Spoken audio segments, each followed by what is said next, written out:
Okay, it's 3 o'clock. I want to call this meeting to order. Welcome everybody to our Monday, August the 27th meeting of Council. And ask if there's any disclosure of pecuniary interest under the Municipal Conflict of Interest Act. If anything on the agenda? No, seeing none. We do have regrets from Councillor Van Leeuwen and potential regrets from Councillor Workman. He might show up late or he might not show up. So if he does show up, forget that I said there was regrets. Presentations, announcements. The first thing that we have on our agenda is the Elora-Fergus brand awareness campaign, and I think we have a tag team here, Dorothy and Kendra. Welcome. Thank you.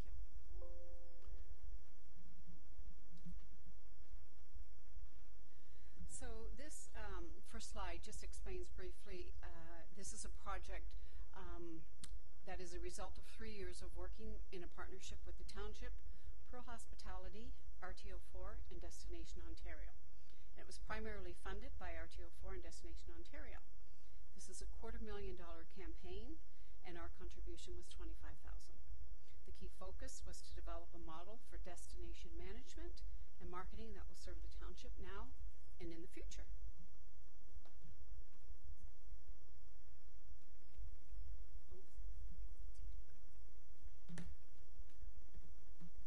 Okay, the campaign is a brand awareness digital campaign, so the video itself will be promoted through social and digital media only to begin. Once the campaign is over, which is October 7th, then we will have the full ability to share it through our own social media networks. There was a specific website created which will serve for the landing page, so that's Elora-Fergus.ca. Under social media, the video will be promoted through the Elora and Fergus social media on Facebook and Instagram. Under digital, the video will be promoted through YouTube. We also worked with the Toronto Star, where 4 articles were published and promoted on the Toronto Star's social media channels. Did it again. Okay, so this is just talking about the key performance, so the social strategy around it. So it kind of breaks out the tactic, which is awareness, the costs with that, and then how it went through. KPI is kind of how it's measured. So impressions is how many times someone will see it, and then the link clicks is when someone actually clicks through to see that, and then the creative requirements. This is kind of how it appears on your phone. Because it's a digital campaign, most people are seeing it through their phones versus tablets or on their computer monitors. The video plays through Facebook and Instagram, and what you're looking at, the format will play is mostly on the cell phones, and you see the breakdown of the social media marketing through Facebook Canvas advertisements, Facebook and Instagram video link advertisements, and Facebook image link advertisements. So this is how it looks. This is the campaign that ran through the Toronto Star. So what will happen is it'll come up on someone's cell phone, they'll click through it, and then it goes directly to the Elora and Fergus through the YouTube. Okay, so this chart simply shows all the drivers of the campaign and the process of consumers going through the awareness, intent, and retarget. So the very first one is awareness, which is the emotional message, which asks people, have you ever been here? So it's targeting people that maybe necessarily have never been to Elora and Fergus, and then gets them kind of emotionally tagged into it that makes them want to come and see or visit us. The next one is the interest. So it kind of gauges the interest based on them watching the full video, how many times they share the video, those kind of things. And then the last one is the retarget. So Destination Ontario and the YouTube video will actually go back to those same people and kind of mentioning, have you been here yet? So we're ready to show the quick video. What carved my past carries me into the future. I am still, but moving. History made and in the making. Where am I? And that's that. Awesome, thank you very much. No, I saw that on the phone on the weekend. So yeah, no, it was really well done. Any questions from council? Councillor Mackley? Sorry. Is the website finished now? The Elora-Fergus one? Yeah. Yes, yeah. Because I went through it last week and I just did it a little bit again now. find that it's not, there's gaps, so it's not flowing to where I expect it in some pages. And maybe it's because it's designed for a cell phone and not for my tablet. Okay. I just find that it's not, you know, not necessarily, for instance, if I hit on attractions here, there's a down arrow, and I hit the down arrow, and I just get the list of advertisers again. I don't get any information. Okay, we worked closely with RTO4, and they're the ones that are managing the website for now until we kind of do like a push over to us as staff. But I can sit down with you and go through that, and I can also get an explanation from them as well, just to see if there's going to be more. I know that we're working with them to make sure that the stories are constantly being updated, and this time of the year especially is really busy with, you know, Riverfest and Highland Games and all that stuff that we featured on there. Okay. Sounds good. Thanks. Councillor Fisher? Thank you, Mr. Mayor. Kendra, I just wonder in terms of the attractions that are being promoted. I noticed that one of them was the Elora Quarry. And my question is that going to be a constant list, or do those attractions change as this thing matures and rolls out? And the reason I'm asking is, if you go past there on a weekend, even a hot summer day, I don't think it needs a whole lot of promotion, just saying. So, is that changing? It is, yeah. So the content was that we were going to start with the 12 stories and then build it from there. So those were our 12 tiles. So if you have a chance to visit Elora-Fergus.ca, you'll see that there's the top 12. And then as we rotate, we're going to be taking those off and then focusing on other things as well. I think we were just trying to pull together our top 12 that through our RTO4 meetings and all the different groups that we've been working with, they kind of acknowledge those top 12 in our DNA. So that's what we came up with to start with. Great, thank you very much. Okay, so next thing that we have is county council reports and the councillor committee updates. There's no county council in August, so I don't really have an update, but I'd like to just share a little bit from AMO, a little bit of an update, and then I think that Councillor Morris was also there, so he might want to add anything that I've missed, but it was a good opportunity to see the Premier and listen to him speak, and then listen to the other new ministers. So it's a very different feel. So that was really, really good. And it was really clear that the message that the new government was providing to municipalities is that we're going to be listening to you, and we're going to be there, and having a lot of dialogue in the future. It didn't really, I mean, they're not really being held accountable for too much at this point because they're just newly in office, so it was a little bit easier for them this year. It'll be harder for them next year because there are some expectations of the 443 municipalities that are part of AMO to make sure that they deliver on some of their promises. But they definitely said all the right things. I had a chance to have a number of informal meetings while I was in Ottawa. I just wanted to share a couple different things. I touched base with Mayor Guelph, Cam Guthrie, and some of the City of Guelph councillors. We talked about different things, including the 2% capital levy that we're moving ahead with, and they're interested in looking at their infrastructure. So they had a bunch of questions for me on that. Met up with the mayor and some councillors from the town of Essex, a small municipality about our size, and we talked a little bit about infrastructure and our challenges and our approaches to dealing with it and their approaches. So we just kind of shared some stories there. Some good informal discussions with the other mayors in the county as we move forward, and that's a really good opportunity at the conference to talk to some of the other mayors that you don't usually get a chance to when you're at a county council meeting. So that was good. And then on Tuesday, Andy, Councillor Morris, Ted Arnott, and myself met with Minister Rod Phillips for the first time, the Minister of Environment, Conservation, and Parks. And we shared our community's concern when it came to water supply and making sure that we have the water that we need as we continue to grow into the future. We provided an update on CW's water studies that we have underway right now. We provided some research that was conducted by Save Our Water Group. We also requested that the ministry extend the current moratorium on new commercial water taking permits till 2023. So that resolution that we passed as a council, we made it clear to Minister Phillips and to his his staff that this was something that we had widespread community support for. And they seem, administrator and staff seem very receptive to this. And, you know, as they go forward, they're going to be looking at a few different things, but we'll make sure that we keep our community very apprised and up to date on anything that we hear from the minister and the staff coming out of that.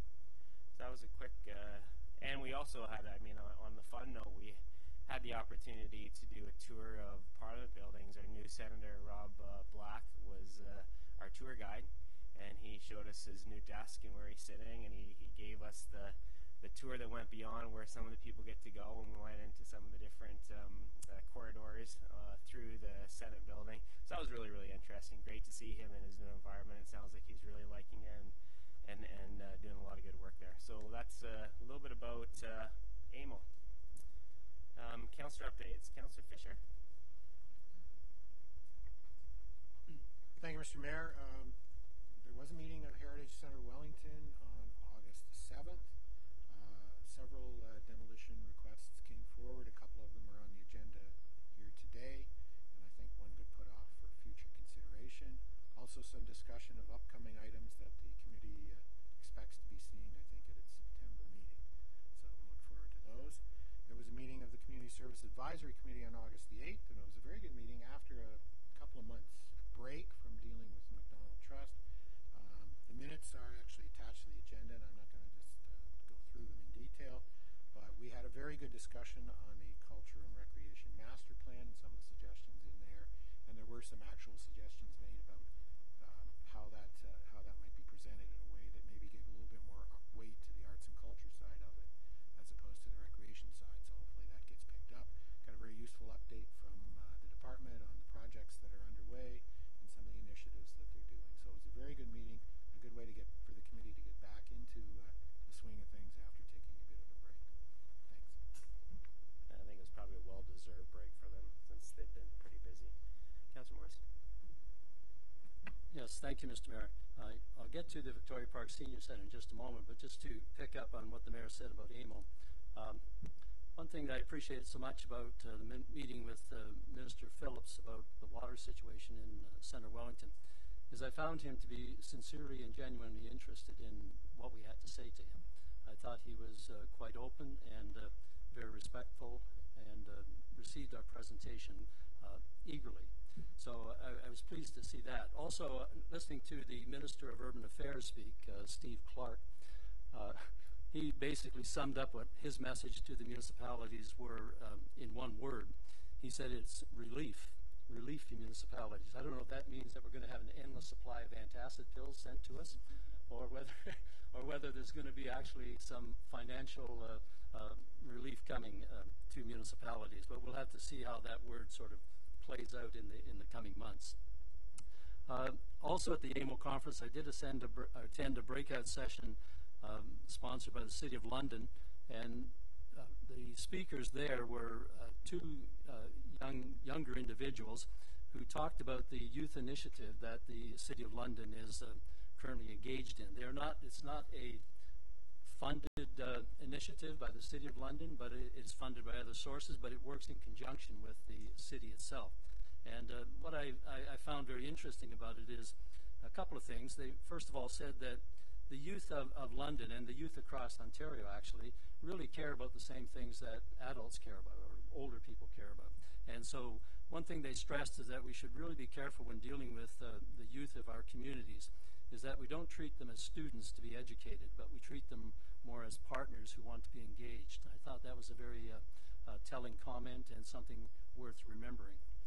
Now, moving on to the Victoria Park Senior Centre, I believe the centre had a very successful peach social on August the 18th. I was there myself, picked up a couple of peach pies, and I thought I was arriving early, but I was told that just prior to my arrival, the line was backed up right out to the front door, and so I guess I came after the rush, but they still had a couple of pies left over, and I was able to pick them up at the going price. So I think the social overall was very successful for the Victoria Park.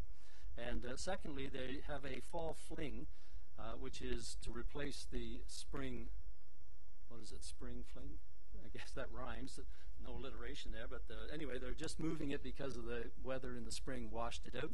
So it is now October the 19th at 7 o'clock. If you haven't got your tickets, then I would suggest you contact the Victoria Park Senior Center anytime soon and pick one up. They're only $10 each.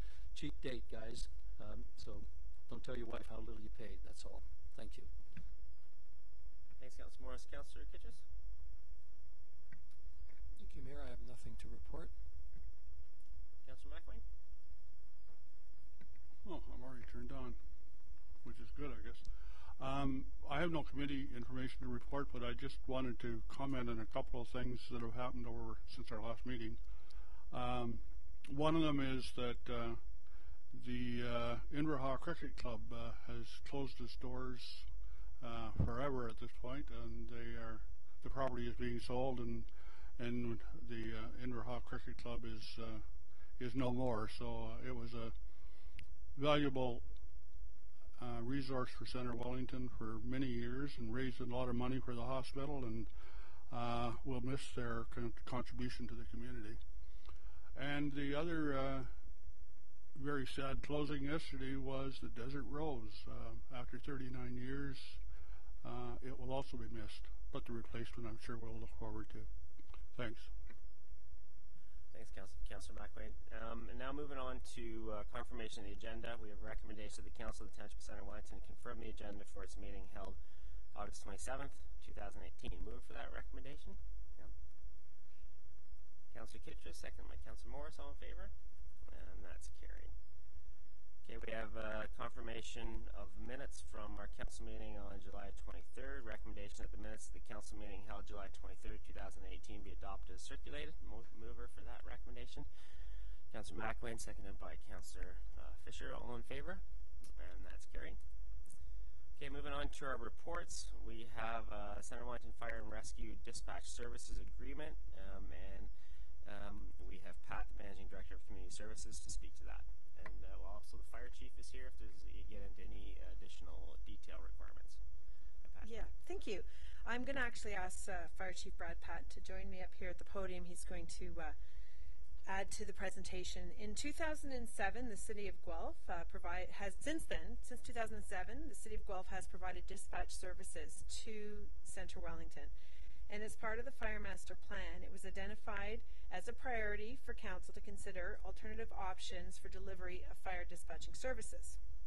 So since February 2018, Centre Wellington implemented a full dispatching service from the City of Guelph as a pilot project, and this replaced the earlier service which was considered basic dispatch services. In basic dispatch services, the City of Guelph would dispatch until the first responder would take over at the hall as the providing dispatch duties. In a full dispatch contract, the entire response dispatch is handled by Guelph, and all responders can then perform their primary role, which is responding to the emergency and incident. The pilot has been successful in achieving the recommended changes, and staff are recommending that the pilot become the new standard of service for fire and rescue dispatch in Centre Wellington. Although the new service will cost more for the township, it does allow for faster response time and compliance with the new fire regulations. In 2017, the dispatch service was $27,277. In 2018, Council increased that budget to $53,800 to permit the pilot project. And in 2019, the estimated cost is $64,290. There are service advantages to having the surrounding municipalities receive the dispatch services from the same provider. So as part of all of the negotiations, both Puslinch Fire Department and Rockwood Fire Department tested the pilot and are now sending a similar dispatch agreement to their councils for consideration. So I'd like to invite Fire Chief Brad Patton to review with Council the reasons why the change in service is a priority identified in the master plan and the advantages to Centre Wellington to making these changes. Thank you, Pat. Through you, Mayor, to members of Council. Just to give you a brief overview of our dispatching system. So prior to our trial run of receiving full dispatching services, we had a page-only agreement with Guelph. That means that the City of Guelph would activate the firefighters' pagers until a firefighter arrived at the station, acknowledged that we have received the call, gathered the information regarding the emergency, recorded it, and that the dispatch office was now staffed. At that point, the Guelph Fire Department would discontinue dispatching services and we would take over. It was the responsibility of the firefighter to record all the times of all activities relating to the call, the dispatch necessary resources, OPP, ambulance, hydro, gas, other mutual aid departments, and etc. This method of firefighter dispatching service is quickly becoming outdated in the delivery of fire services for about 5 main reasons. First, it increases our response times as the first firefighter who arrives at the station has to be a dispatcher instead of staffing up one of the trucks. It reduces our staffing levels at the emergency as, again, one firefighter is left behind at the station to do firefighting. Both those items have a very high priority for us during the daytime when staffing levels are low. Third reason is the Ontario Fire Regulations now require dispatchers to be trained and certified to an NFPA standard of professional dispatch qualifications. This is about $650 per person for the training, and it's done over an 8-week course. The cost to put Centre Wellington firefighters through that would be well over $100,000. Number 4, the cost of modernizing and upgrading our dispatching offices would cost within the tens of thousands of dollars. And fifth and final reason, main reason, is contracting out the dispatching services will reduce our liabilities because we will have a dedicated professional dispatchers on there instead of part-time firefighters. So that's just the overview. Thank you very much. Good, solid presentation. Appreciate that. Any questions from Council? Councillor Morris? Yes, Brad or Pat, either one can answer this. I noticed in the commentary here that this is a rolling contract on a year-to-year basis. Was there any discussion or is there any value to having a multi-year contract? Just because as I see it now, it could mean that the cost is going to rise with every single year. Is that a potential hazard here? What was the thinking? Why is it year to year, I guess is my question.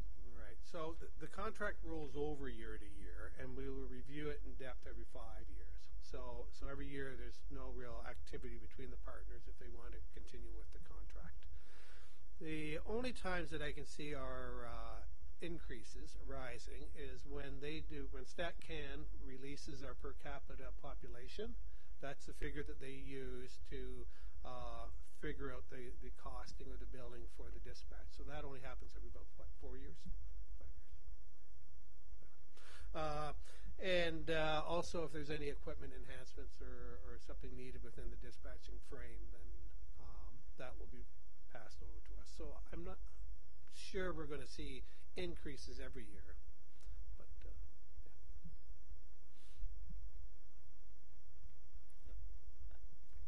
I'm just going to add to Brad's comments. As part of the process in developing this, we did have a meeting with all the CAOs of the other partners involved. We had the City of Guelph there, we had Brad and the other fire chiefs and myself, and we did go through that conversation, 10-year, 5-year, rollover, 1 year.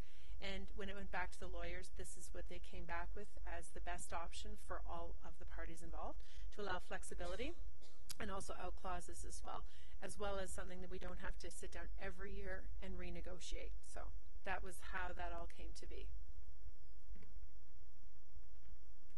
Councillor Geddes? Thank you, Mayor. So we're increasing this $37,000, and I'm just wondering about the feasibility of using the temporary or the dispatch we had before and having an employee. Like there comes a point where that becomes like, because if you move towards at this rate, and hopefully most likely it'll increase the rate. If you move to 50,000, it becomes like, or even 40, it becomes pretty onerous. Yeah, through you, Mr. Mayor, Council. This is actually a fairly reasonable rate. For us to provide our own dispatching, you're talking about staffing up a dispatch center 24/7, 365. So it's not one person. You're hiring a minimum of 12, 14 people. There's supposed to be 2 dispatchers on duty at all times, according to the new regs. A call taker, then a call receiver, and then another dispatcher. So you'd have to have 2 people in your dispatch center, and they would have to be there 24/7. So it's costly. So one of the things I just want to point out, one of the things that you said, so in 2017 we spent $27,277 on dispatch services, but what you're saying is the regulations have changed, so the status quo is no longer an option. So that's where if we would do that for 2018, not using this solution, it's going to be considerably more because of the regulatory changes. Correct. Is that accurate? Yes, Okay. that's one of the drivers. Councillor Morris? Just maybe a question. In light of the fact that since amalgamation, we've all come to realize that some lines are and some concessions are named the same depending on which township formerly they were part of. Even between Fergus and Elora, there's streets with similar names. Is there any potential for confusion or misdirection coming from a dispatcher in Guelph that may not know the Center Wellington landscape as well as a local dispatcher would? Through you. Yes, I would say that is a possibility. They're very good at tracking down the locations of the calls, so it's very rare, but it does happen. Part of the Fire Master Plan recommendation was that Center Wellington would go through and clean up all the duplications of street names, so it's another project down the road. Though we have duplicate street names, there is very few, if any, duplicate addresses on those streets. So if you were looking at 10th line versus 10th line and one was 298 10th line, there would not be a 298 on another 10th line, just as an example. So the dispatchers do have tools to ensure that those things don't happen. Anything else from council? Okay, I read the recommendation that the Council of the Township of Center Wellington receive the report CS 2018-15 dated August 27, 2018 regarding CWFR dispatch services agreement between the Township of Center Wellington and the City of Guelph, and that the Council of the Township of Center Wellington authorize the Mayor and Clerk to execute a fire dispatch services agreement with the City of Guelph with respect to updated service levels for Center Wellington Fire and Rescue dispatch services as part of the Center Wellington Fire Master Plan implementation. Move that recommendation. Councillor McElwain, seconded by Councillor Kittredge. All in favor? And that's carried. Thanks, Brad. Thanks, Pat. 7.2, demolition of a listed heritage property, 329 Geddes Street. And we have our senior planner, Mariana. Welcome, Mariana. Thank you. Through you, Mayor Linton. Townships received 2 notices of intent to demolish buildings on properties that are listed on the Township's Municipal Heritage Register. The first request is for the dwelling at 329 Geddes Street in Elora, which is located at the northeast corner of Geddes and Matheson Streets. The dwelling is a red brick, 1.5-story dwelling constructed in the mid to late 19th century. The brick is in very poor condition, which is why it's been covered over with vinyl siding. The owner has explored several options for adding living space to the house. It's quite a small, modest house. And they did explore including an addition, but received advice about the foundation being in very poor condition. There's no basement, and that would be very difficult to put an addition on the house. So the owners are requesting that the house be removed and that they be permitted to construct a new house in its place that would have the same style, and they are actually looking at reusing a lot of the elements from the original house into the new building.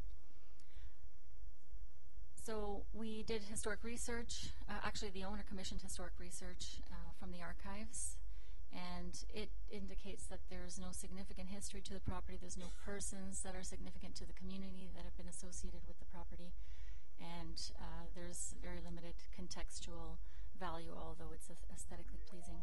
So after reviewing the information, staff and the Heritage Committee feel that it does not merit protection through demolition.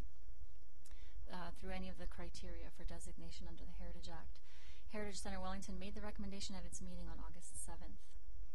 The second demolition request is for an accessory building at 469 Wellington Road 7 in Elora. The building was constructed as a barn. You can see the photo there on the screen. And it's currently used as a workshop. It's also in very poor condition structurally, and several attempts have been made over the years to try to stabilize it, and those are starting to fail as well. So the owner would now like to reconstruct the building in the same location, in the similar style, and again using many of the elements and beams that are inside the building. So the Heritage Committee has also confirmed that recommendation, that they not oppose demolition at their meeting on August 7th. So staff recommends demolition of both structures be approved and that 329 Geddes Street be removed from the Municipal Heritage Register, while 469 Wellington Road remain on the register for the dwelling. And I'd be pleased to answer any questions. So just confirmation, the second one sort of stays on the registry? That's right, because the dwelling is significant. Okay. Yeah, okay. so if a demolition request comes in for the dwelling itself, we would have the same 60 days. Okay. This is just for the barn. Are the property owners here today? One. Yeah, okay. So just so the council knows that if there's any questions that require them to speak to it, they can be permitted. The owners of 329 Geddes are here. That's 329 Geddes. Okay. Yeah. The dwelling. Perfect. Yeah. Members of council, Councillor Kitchers. Thank you, Mayor. Mary, I just have kind of like a theoretical question. When you're talking about, let's say, a heritage community, which we promote, what is the density of heritage buildings that are required for you to kind of keep that kind of understanding? Like, is there kind of like a heritage formula for being a heritage town, and when you get rid of a certain percentage of them, then you're no longer that town? Like, is there in your professional planning world? Thanks. Through you. It's a difficult question, actually, to answer, because I've never come across any kind of statistics like that where you would have a number or a percentage. You want to have a high concentration to have what's known as a district or an area, but there really is no prescribed number or percentage. I do know we've done comparisons, and we are very rich in heritage here in terms of, if you look at across all municipalities in Ontario, how many are listed and designated and how many municipalities actually have heritage registers. We rank pretty high in terms of the number proportionally with the size of our community. So we've got about 110 that are designated, so those are protected by bylaw. And then we have, I would say, about 800 now, 800 to 900 that are listed. So it's quite a good proportion of buildings and structures and properties that are protected and identified. Councillor Kitchers? Is there anything, like, so you're saying that in the planning world there isn't like an understanding of how that you'd have to have it like a district, and then that there's a better definition for that? Or I'm just thinking in the U.S., like some areas they have there, like they just like the whole thing is historical, and if they got rid of some of them, they really wouldn't have that same thing. Well, districts themselves have prescribed criteria and boundaries, so they have to be studied. There have to be boundaries set around them, and then the second stage of a district is usually development of guidelines. So it's prescriptive in terms of what can happen there, but generally they are, again, they really range. We have a district, we have our own district in Fergus on Brock Avenue, and I believe it's 6 or 8 homes that are on one street. So that itself is a high concentration and is considered a district. Districts within downtowns and other areas can be as small or as large as is manageable, basically, for the community. because once you have a district in place, then you have guidelines and you need administrative staff that can go through the permit processes and things of that nature. So, but speaking of like heritage properties themselves, there really is no specific number or even way to recognize them. Officially, you can recognize them through districts, but there are many, many communities that have a lot of heritage properties that are just individually designated and they don't have any districts in place. Councillor Morris? Marianne, just a question on the barn on Wellington Road 7. There is a very mature tree growing to the left of the barn. Is that tree going to be saved, or is it going to be cut down when the new structure is built? To my knowledge, it's going to be maintained. They are just building on the existing foundation. Anything else from council? Okay, I'll read the recommendation that the Council of the Township of Center Wellington authorize the demolition of the dwelling located at 329 Geddes Street, Elora, pursuant to Section 33 of the Planning Act in accordance with bylaw 2007-021, and that the property be removed from the Township's Municipal Heritage Register, and that Council authorize the demolition of the accessory building barn at the listed property municipally known as 469 Wellington Road 7, Elora, and that the property remain on the Municipal Heritage Register. Move for that recommendation. Councillor Fisher, seconded by Councillor McElwain. All in favor? And that's carried. Thanks, Mariana. Moving on to 7.3, zoning amendment for 135 Kertland Street in Elora. Back to you. Thanks. Through you, Mayor Linton. The property at 135 Kertland is the subject of a rezoning application. The property is located on the east side of Kertland, so just south of Colburn Street, as you can see on the key map. And the rezoning is requested to change the zoning from R1A, which is a regular low-density residential, to R2 residential, which would permit a semi-detached unit. And the public meeting was held, as you might recall, in January to obtain public input.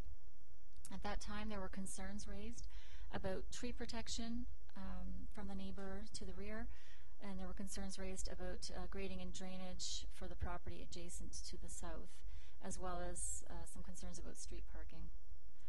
So staff and the applicants have been working at length to address all the issues raised and have suggested appropriate site-specific zoning amendments and a satisfactory site and grading plan. So that has all been completed. The neighbors have also been provided copies and have been informed and are generally satisfied as well. So all of the matters have been addressed, and the final matters would be finalized through site plan approval, which would happen should the rezoning take place and should council approve the rezoning. So staff is now recommending approval of the zoning amendment and enactment of the bylaw. And I can answer any questions. Questions from council? Okay, I'll read the recommendation that the Council of the Township of Center Wellington approve application RZ07-17 as amended, and that a bylaw to amend zoning bylaw 2009-045 be given 3 readings. Move for that recommendation. Councillor Kitcher, second by Councillor Fisher. All in favor? And that's carried. Moving on to thank you, Mariana. Moving on to 7.4, CIP funding request and center for 16 West Mill Street in Elora, and I believe that thanks for coming out. I believe that Brett is going to handle that. Okay, thank you. We have an application for a level 1 incentive for 16 West Mill Street in Elora. It's the store that's known as Sweet Distractions. The owner's here today to, if there's any questions specific to this application, but in the normal course of events, staff are delegated the authority to approve level 1 applications. So staff have reviewed this one. The proposal is new windows on the front, repair the woodwork, provide some newer lighting, replace the soffit and fascia, and then on the back facade, which faces the river, the idea is to paint the rear of the building. So this application would qualify. It meets all of our criteria. The maximum municipal contribution that this application would be eligible for is a total of $12,000, which would take the form of a $6,000 grant and a $6,000 loan. However, at the moment, our CIP reserve balance is at $4,450.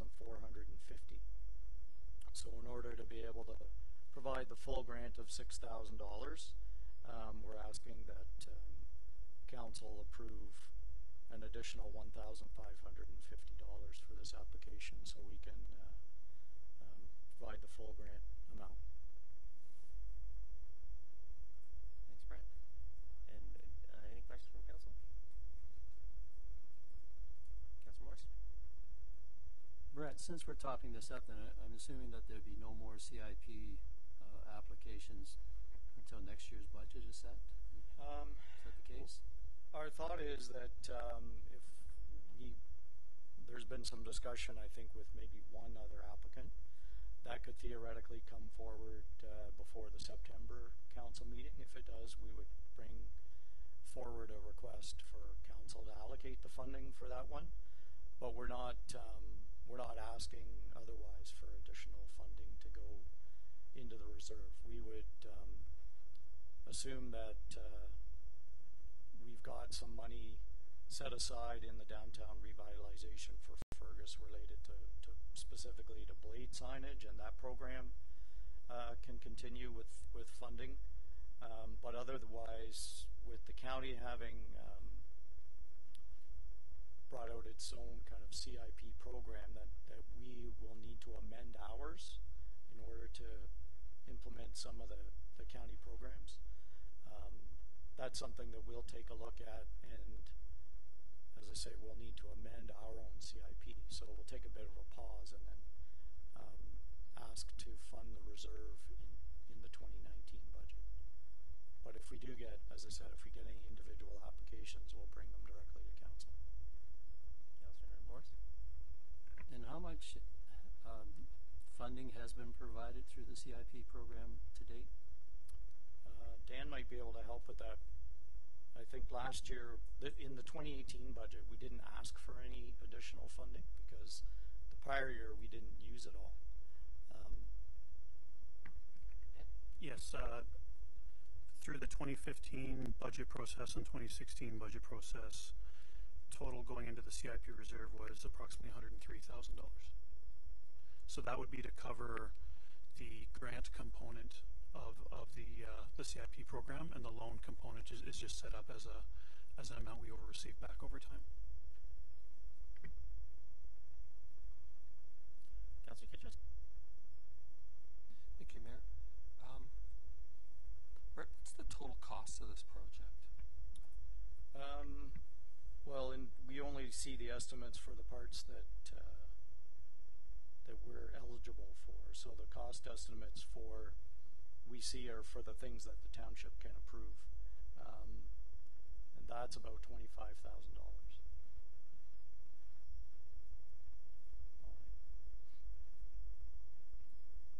Councillor McWayne? Thanks, Shirley. Just a specific question. With the facade being painted, is the apothecary sign that's been there forever going to remain? It's kind of funky. Yeah, from the owner, she's not saying yes. Yeah. Anything else from council? Okay. Another exciting new improvement to downtown Laura. That's awesome. Recommendation of the council of the township of Center Wellington give an additional $1,550 to the community improvement plan CIP level 1 facade building and property improvement incentive funding to the owners of 16 West Mill Street, Elora, in order to provide a full CIP grant loan for a total of $6,000 in grant and a $6,000 in loan. Move for that recommendation, Councillor McWayne, seconded by Councillor Fisher. All in favor? Opposed? Nothing? Okay. That's carried.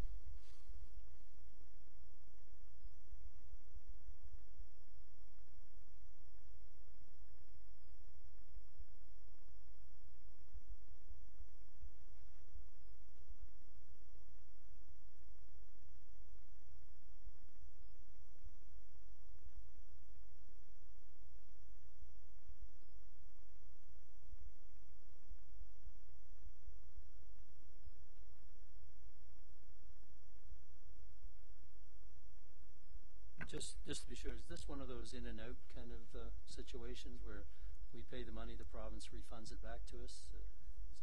Or is this a direct cost to us? No, through you. This is a cost that will be recovered by the benefiting farmers in the area in the watershed. They will be billed, this money will be billed back to them.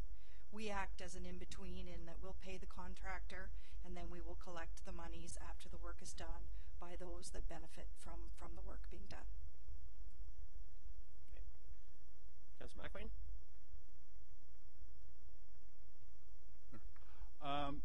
I'm quite just curious. This is something that's going to be included in the 2019 budget, but we're kind of approving the work today.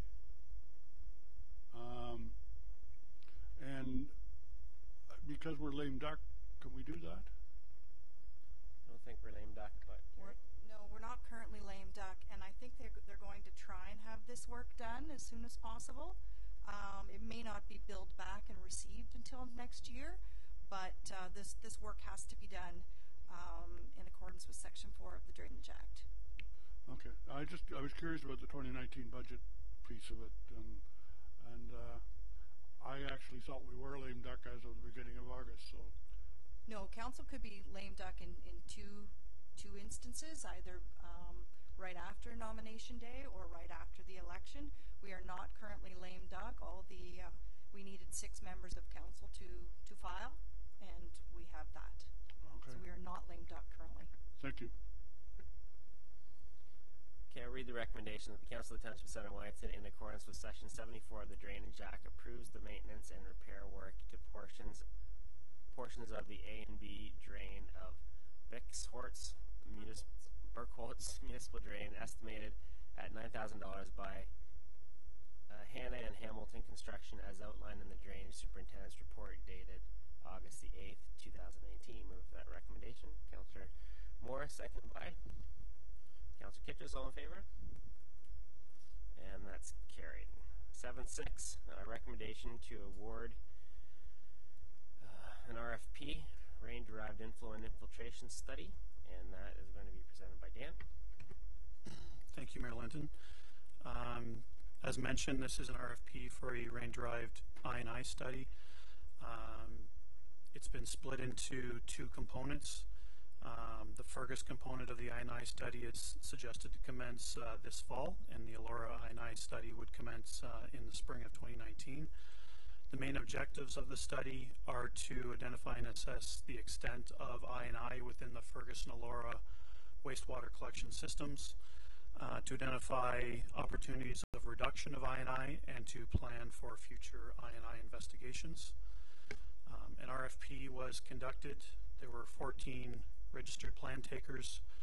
4 responses were received, and Cole Engineering Group Limited's response scored the highest amongst the selection committee.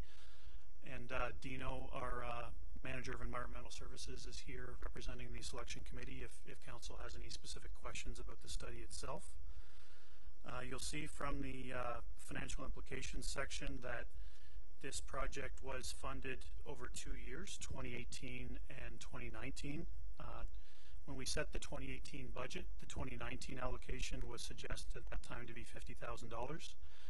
Given the upset limit proposed by Cole Engineering, and including non-rebate HST, we need to increase that 2019 allocation by an additional $21,789, and that would allow us to move forward with both Phase 1 and Phase 2 of the I&I study starting this year and going into next year. So the recommendation is to award to Cole Engineering Group at an upset limit of $119,682 before HST, and that the project funding be increased as part of the 2019 budget as outlined in this report.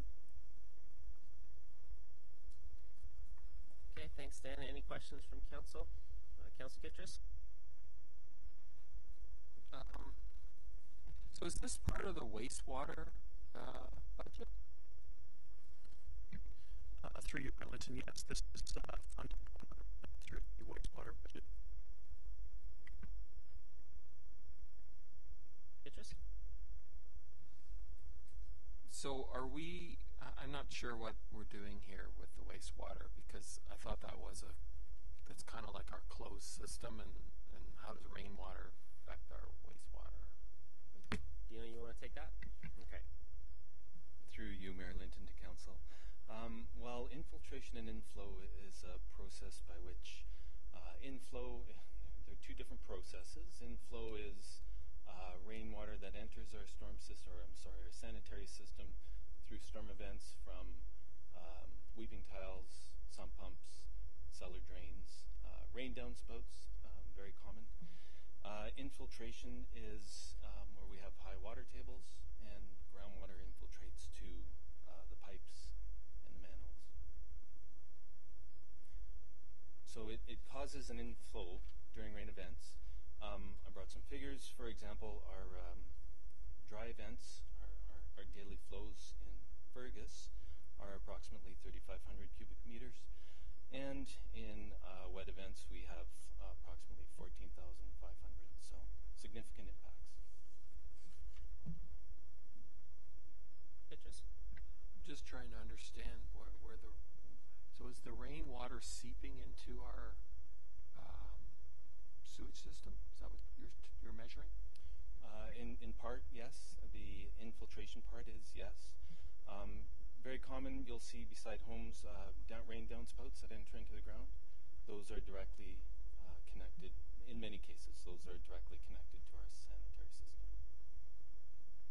Weeping tiles as well. If there's no sump pump in the house and you're in a higher groundwater table, you'll see weeping tiles connected to our sanitary system. And in older systems where building Act allowed it, it would be connected to stormwater system. Sanitary system. This is just a clarification on that. Is that because of standards were different when some of these homes and some of these properties were brought online, and now like you wouldn't have a subdivision built that had rain spouts attached into our system, would you?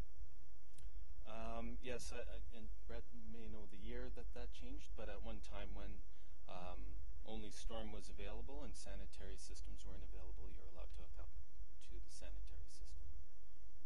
We have two separate distinct systems, and absolutely in terms of new construction, that's not an allowable practice any longer.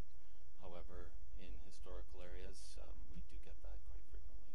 This is a very common problem. It's not isolated to Fergus and Elora. Councillor Morris? Thank you. Just a question. I guess it's why we're doing this. Like, what's the disadvantage of it getting into our wastewater system? Like, is it just because it's increasing flow? Does that mean it's more work, or does it put more stress on our systems? Just why is this necessary? There's a number of events that could occur. We could have, through you, Mayor Linton, to Council, a number of events that could occur from such events, rainwater infiltration events, we could have washout of the plant. So what that means is the flows are such that we get such a flow through in the plant that it washes out our biological process and causes process upset. We could get bypass events where we have to bypass sewage to the Grand. It's a reportable event, and it's controlled by the Ministry of Conservation of Parks, Environment Conservation of Parks now. And it does cost money in terms of added treated capabilities and treatment process chemicals, that sort of things. And lastly, it decreases your plant capacity for sewage by increasing the volume of what's really not needed to be treated. The ultimate intent of this process and the I&I study is to prioritize our capital projects and give us our best bang for our buck. Councillor Morris? Is there a timeline then from when this study begins to when we actually see a significant reduction in our inflow and intake volumes? No defined time frame. that typically is a very long-term process, simply because you're quite literally in people's basements, asking them to disconnect their sump pump from a storm system to a sanitary in some cases. The low-hanging fruit are those rain downspouts where you can get them to disconnect them and discharge them to the ground if grading allows for such. These processes, to complete full I&I remediation, is a 20-plus year process. Councillor Fisher. Thank you, Mr. Mayor. I think, as has been pointed out, this is essentially a study to define the problem, the I&I problem in the wastewater collection system. Is that fair to say? Yes. My question is, do we have a similar problem in the water distribution system? And if we do, what are we doing to deal with that? Two very different systems. Water is pressurized, so we don't get the infiltration. However, we can have leakage. We have a leak detection program internally run. We're evaluating it currently to see if it's sufficient to meet our needs. Councillor Geddes. Thank you, Mayor. Okay. Do we have an inventory of or households that are connected to the sanitary system through their rain spouts and their sub pumps? Do we have an inventory of those people? Is this what this study's for? The study won't identify individual civic addresses. It'll identify catchment areas and subdrains that where the problem is the worst, essentially, and again, then prioritize them in terms of remediation or further evaluation. But I'm sorry, to answer your question, we don't have a detailed civic address list now. Councillor Kitcher.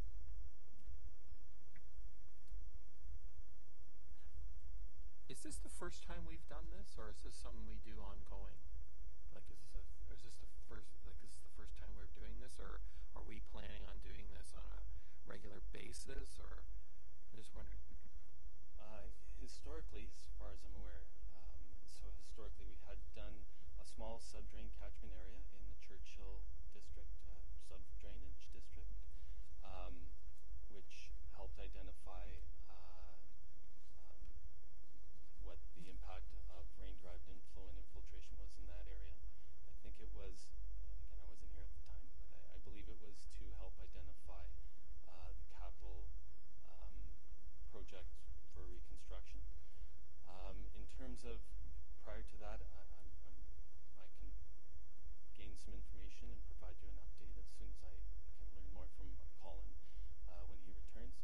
And as in a going forward motion, this is typically not a 2-year process. So we'll do an I&I study. They will provide us with information to move forward on a more detailed study that will help identify those remediation areas. This will again be able to prioritize and get us the low-hanging fruit. Those we hope to achieve possibly through social media, possibly through some assisted programs in terms of disconnection of rain spouts, that sort of thing, and then reevaluate down the line. Could be in 5 years, could be in 10 years.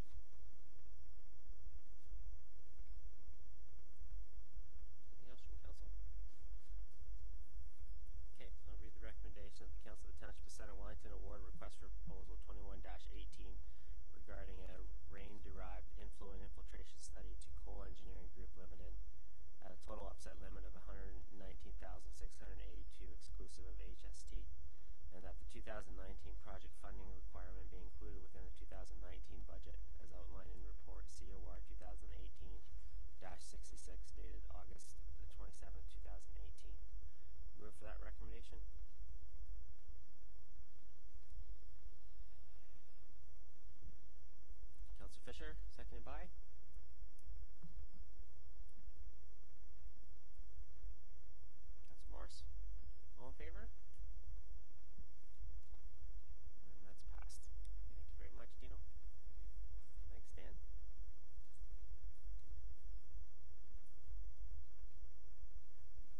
1.7, appointments to the Joint Compliance Audit Committee.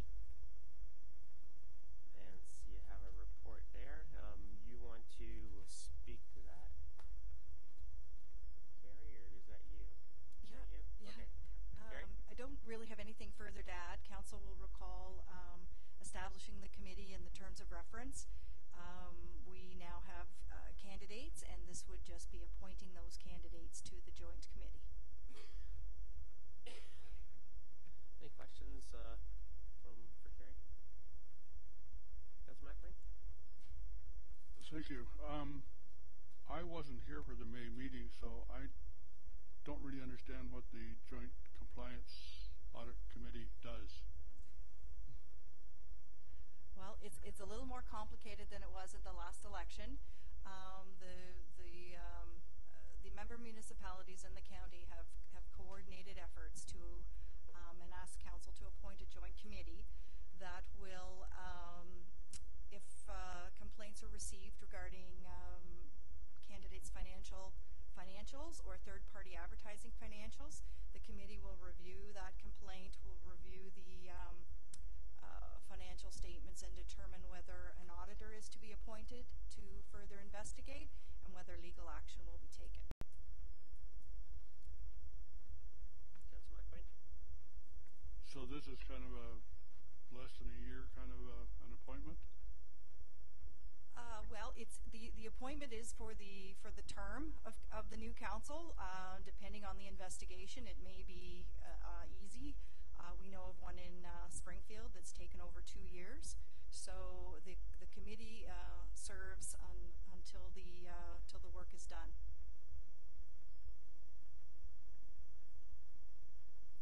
Councillor Morris? Is this only between us and Puslinch, or is this all the municipalities in the county? It's all the municipalities in the county and the county of Wellington. And so these applicants come from all over the county? All over the county, yes. Anything else from council? Okay, read the recommendation. That the Council of the Township of Centre Wellington receives report COR 2018-65 dated August 27, 2018. And that council authorizes the mayor and clerk to execute a bylaw to appoint Jim McQueen, Wesley Snar, Douglas Ald, and Joseph Servos to the Joint Compliance Audit Committee. Move for that recommendation. Councillor McElwain, seconded by Councillor Kitchers. All in favor? And that is carried. Okay, on to section 8. We have a number of information items. The CIP project signage grant program for downtown Fergus. We have the capital project status report, operating results for our financial manager here. We have minutes from the Tender Award Committee dated May 22nd. Minutes from Heritage Centre Wellington, and minutes from Community Services Advisory Committee dated August the 8th. Any questions related to those information items, Councillor Morris? Just, I noticed that the St. David Street North Road project is on hold because of the unsuccessful Connecting Link application in 2018. Is this an ongoing opportunity? Is the program, how is it ongoing, or is it just rolled out periodically by the province?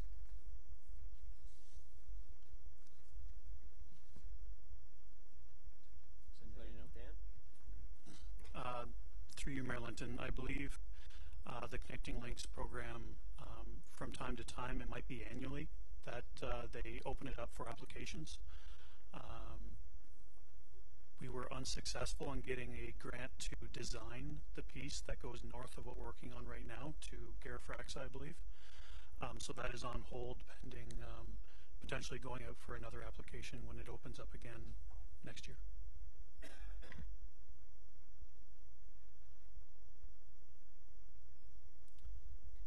Yep, Councillor. Is it typical that the province pays for design work, or do they just pay for the actual construction of the link? Through you, Mayor Linton, we did communicate with the Connecting Links people before we submitted that initial application, and they did say that they do fund both the design and the construction. And it was our intent that if we go out for design first, we'd get a better idea of the full cost of the construction of the project, and then go out for a secondary application to fund the construction at a later date. So we were trying to break it up to make sure we had accurate figures going into that second application. So they did agree with that approach. Councillor McWayne? Thanks, Kelly. The Cuthbert Street to Wellington Street work, I thought it was scheduled for this year, but I see it's tendered in 2019. That was deferred to 2019?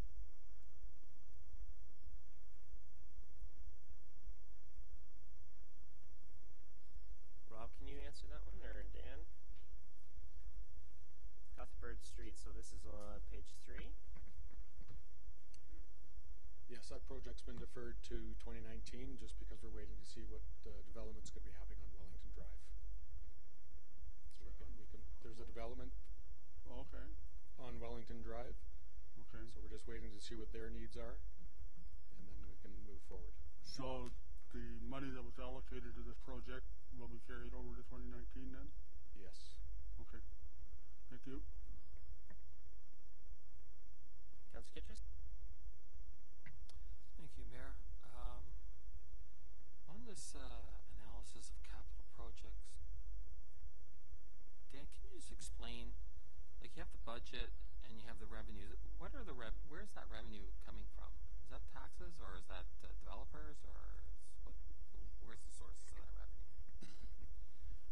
Through you, Mayor Linton, revenues come from a wide range of areas. It can be transfers from reserves. It can be grants.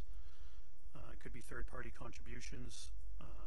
For the most part, when we go through the budget process, most of the internally funded works, either taxation-based, water-based, or wastewater-based, are coming from capital reserves, because through the operating budget, we transfer funds to these reserves, and then they're used to fund capital through the capital program.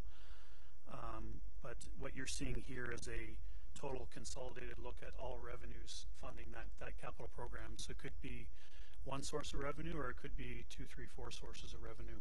But it was as per approved through the budget process.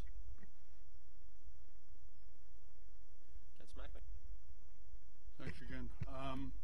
The other line item I had a question about is the pre-engineering and approvals line item for future projects.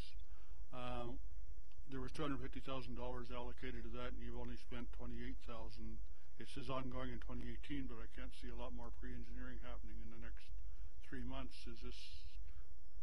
Did we over-allocate here, or do you know the details? Dan?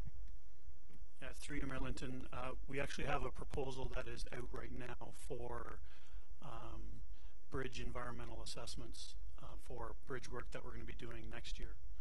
So that will close in the next few weeks, and it'll be coming forward for award to council in the September meeting. So that would be a lot of what's outstanding in that capital project.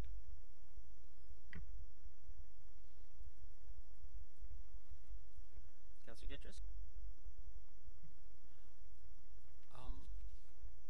Can you tell me where the Fergus secondary plan study is in this?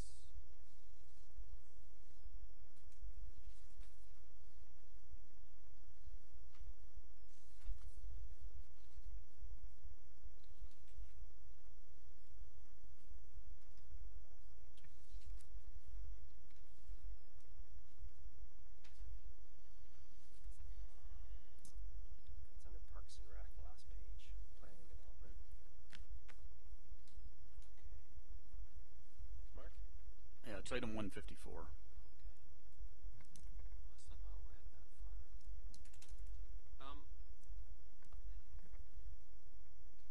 Can I ask another question?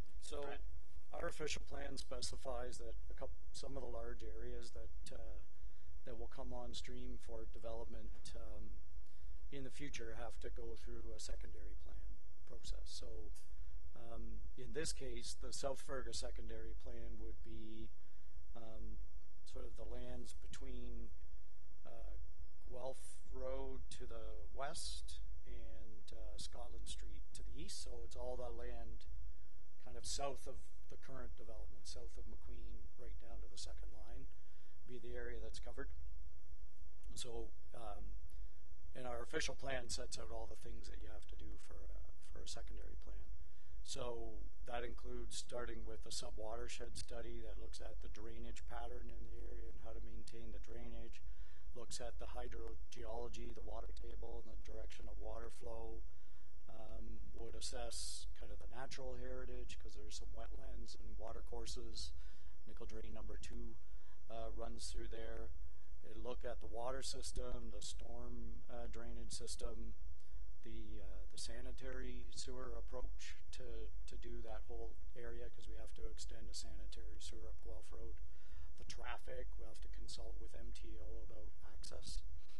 So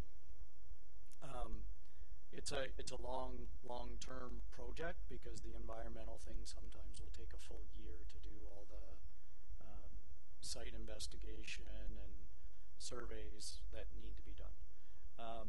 So it's a large scope of work. The estimate that we've developed was $750,000 in total to be spread out over 2 years. But it's a development charge funded study, so the funding of all but a small portion of it that's not eligible for development charges, the way development charges work. So it's a growth-related study. The funding comes from development charges.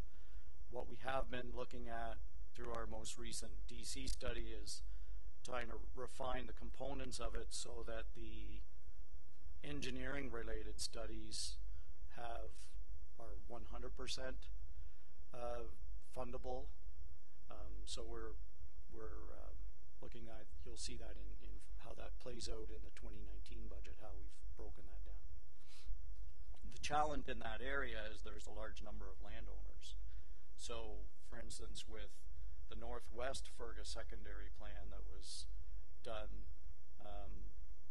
Sorbera were the only landowner, so it was easy for them. They funded all the studies themselves. In the case of the South Fergus secondary plan area, I think there's 7 or 8 different landowners.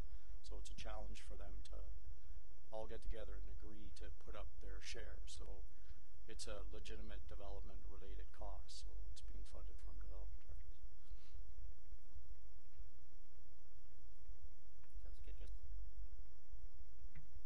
So at the present time, there isn't any developer we're collecting the funds from.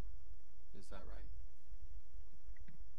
Well, the funds get collected from all building permits that are issued collectively. So every development across, that's how all of the development charges work. All of the development charges that we collect when a house gets built fund all of the costs that are incorporated into our development charges bylaw for studies, for sanitary, and whatnot. So they get spread about against all the house permits. Yes, Morris? Brett, just as a follow-up to that, in the south end of Fergus, we know that some of the landowners there occupy property, but there is no intention to build anything on it in the near future. There's also landowners there that would like to see their zoning changed so that they can build something other than what it's zoned for. So how do these problems or seemingly reluctant owners become convinced that they need to share in this study and the cost of this study? How do you go about convincing them? Well, I mean, part of the reason why that the studies need to get done for the south end lands to come on wherever they are, it's by putting it in the development charges, our future building permits going forward, because it's in the DC bylaw that we just recently passed. Every building permit that gets issued going forward is going to contribute to this study. We're not asking the landowners to contribute directly.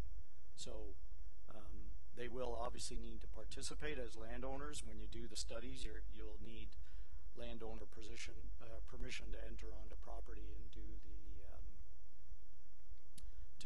the site investigation. But because of that challenge of different property owners that have different levels of interest in moving it ahead, is the reason why we've added to development charges and why the township's taking the lead on it, because you've got all those owners that have different interests. When it comes to the planning side of things, those future official plan amendments, zoning bylaw amendments, if the owners obviously have a role to play in that process, and if they're not happy with the results, they have the same opportunities to present those issues as the official plan policy documents come forward. The servicing components and the traffic and all those studies, they need to get looked at collectively and comprehensively at this stage, because probably the highest demand in terms of use will be for the residential lands, but they're at the end of the pipe. So that's why in the case of this mix of owners, it's in our recommendation to proceed with it as a development charges funded study.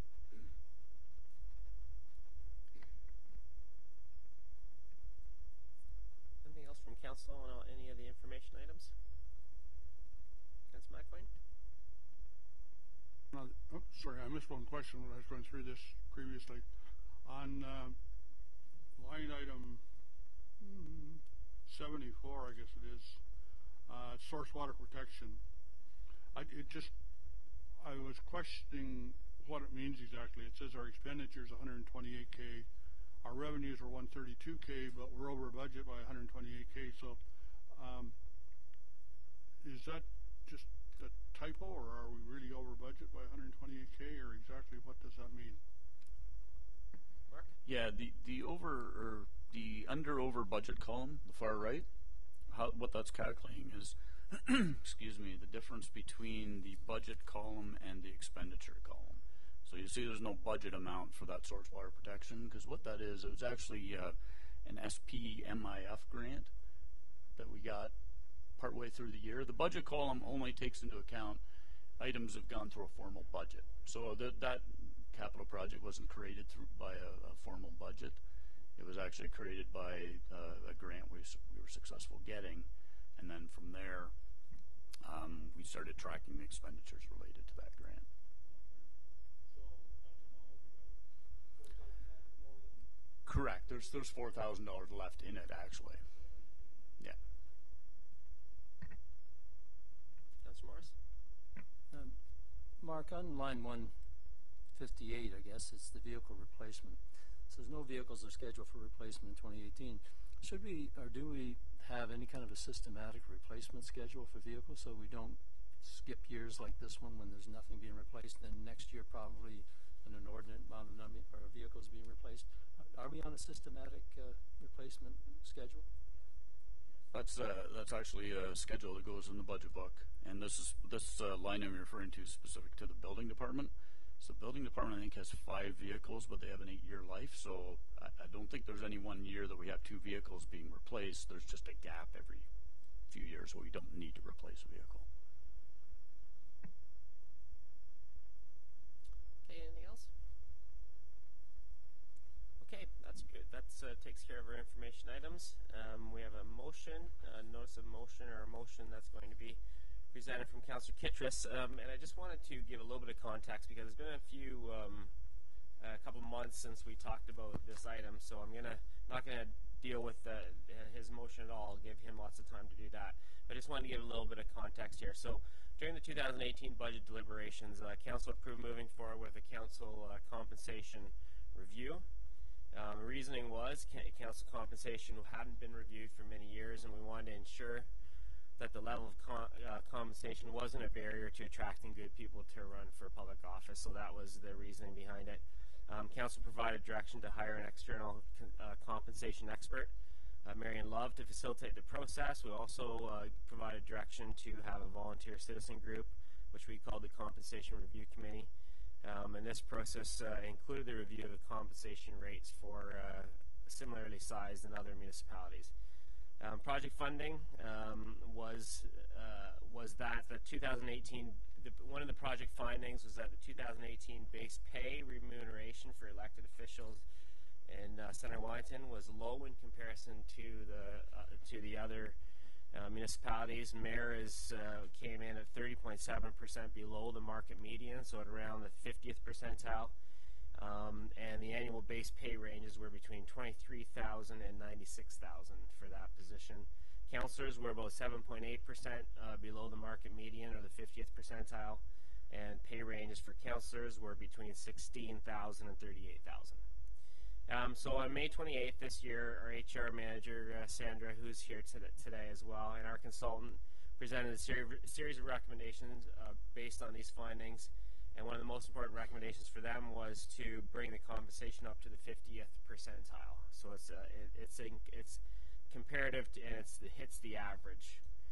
And council voted against these recommendations, and so now Councillor Kittredge has put together a notice of motion to revisit this topic. So before I turn it over to Councillor Kittredge, I wanted to set some ground rules for our discussion today. Councillor Kittredge, you have as much time as he wants to present his options and present his motion. Then give council the opportunity to ask questions for clarification, and then because we don't get it for a mover and a seconder at this point, then staff have the ability to provide whatever expertise or whatever questions they can at that point, and then staff will attempt to help us out here. And then once everybody's okay that their questions have been answered, I'll ask Councillor Kittredge to present a motion. So maybe by that point we can, because there's a number of options, and maybe by that point there's something that's a true motion, and then once we have that motion, we can get a seconder, and then we'll go around the room and give all members of council one opportunity to speak to the motion that's on the floor. And then we'll have a vote, and I'm requesting a recorded vote for this motion. And so I think that will make sure that we get through this and with some semblance of order. So with that, with nothing else to add, hand it over to Councillor Kittredge.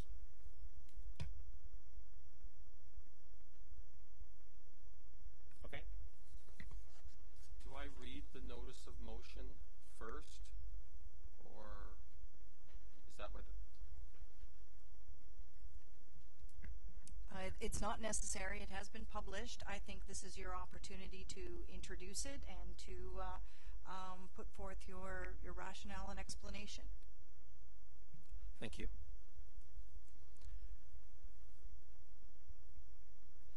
As stated in the previous council and mayor compensation summary of June 25th, 2018, that was defeated, the Township of Centre Wellington is committed to paying fair and competitive salaries to its elected officials in recognition of the valuable service they provide to the community and the complexity of the importance of the issues they manage. I believe this proposal does that. Fair and competitive salaries and compensation assist in attracting and retaining a diverse pool of citizens to seek public service. The council and mayor compensation has not been reviewed in many years, and the nature of the work of the mayor and the council has evolved and grown considerably, especially because of high growth expectations.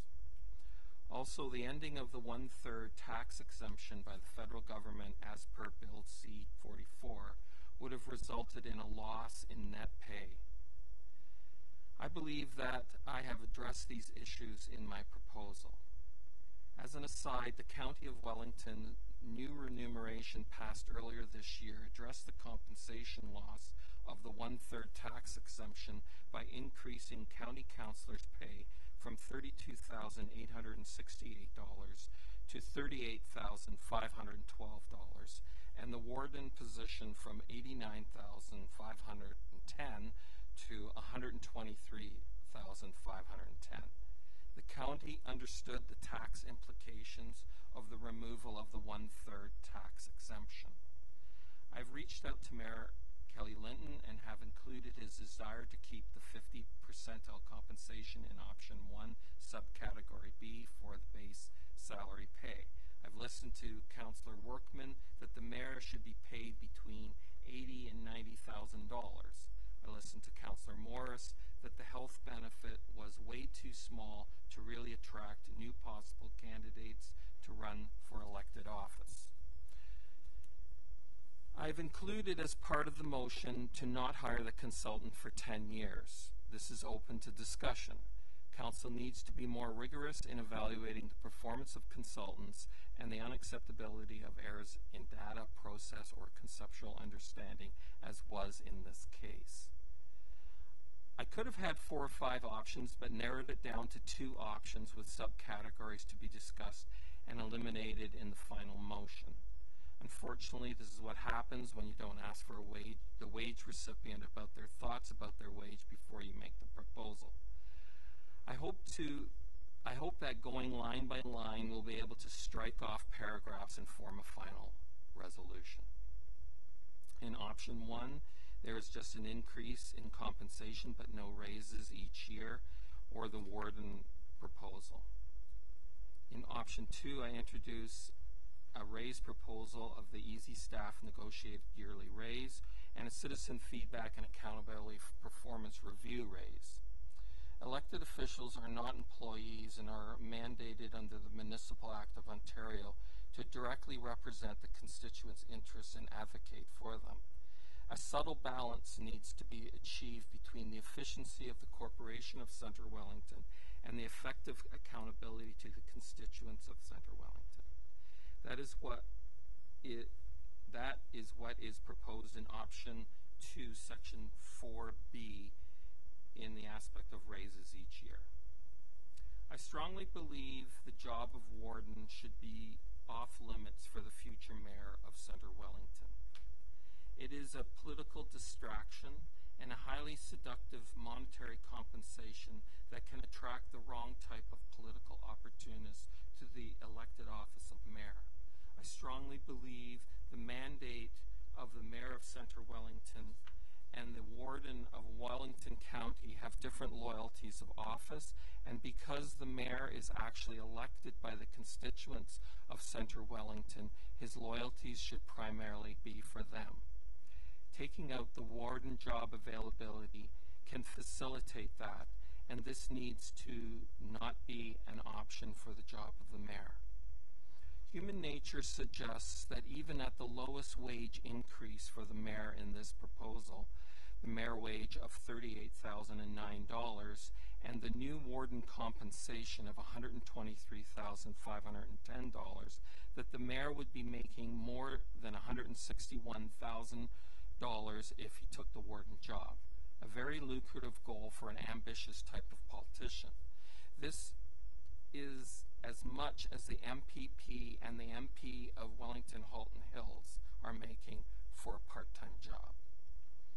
The reintroduction of a permanent deputy mayor is to help bring consistency and to help the mayor during this rapid municipal growth period. The rotating chairperson has not been effective because it is too random and lacks consistency for effective results. A consistent deputy mayor position elected by council for the whole term would add to council effectiveness representing the public. As the old adage goes, 2 heads are better than 1 in solving problems. Concerning the health care spending account of 50% of Centre Wellington employees' benefit, I added an option out compensation. This is open to discussion. I put this in because this is a form of compensation for members of council that have better private plans and don't need the government plan.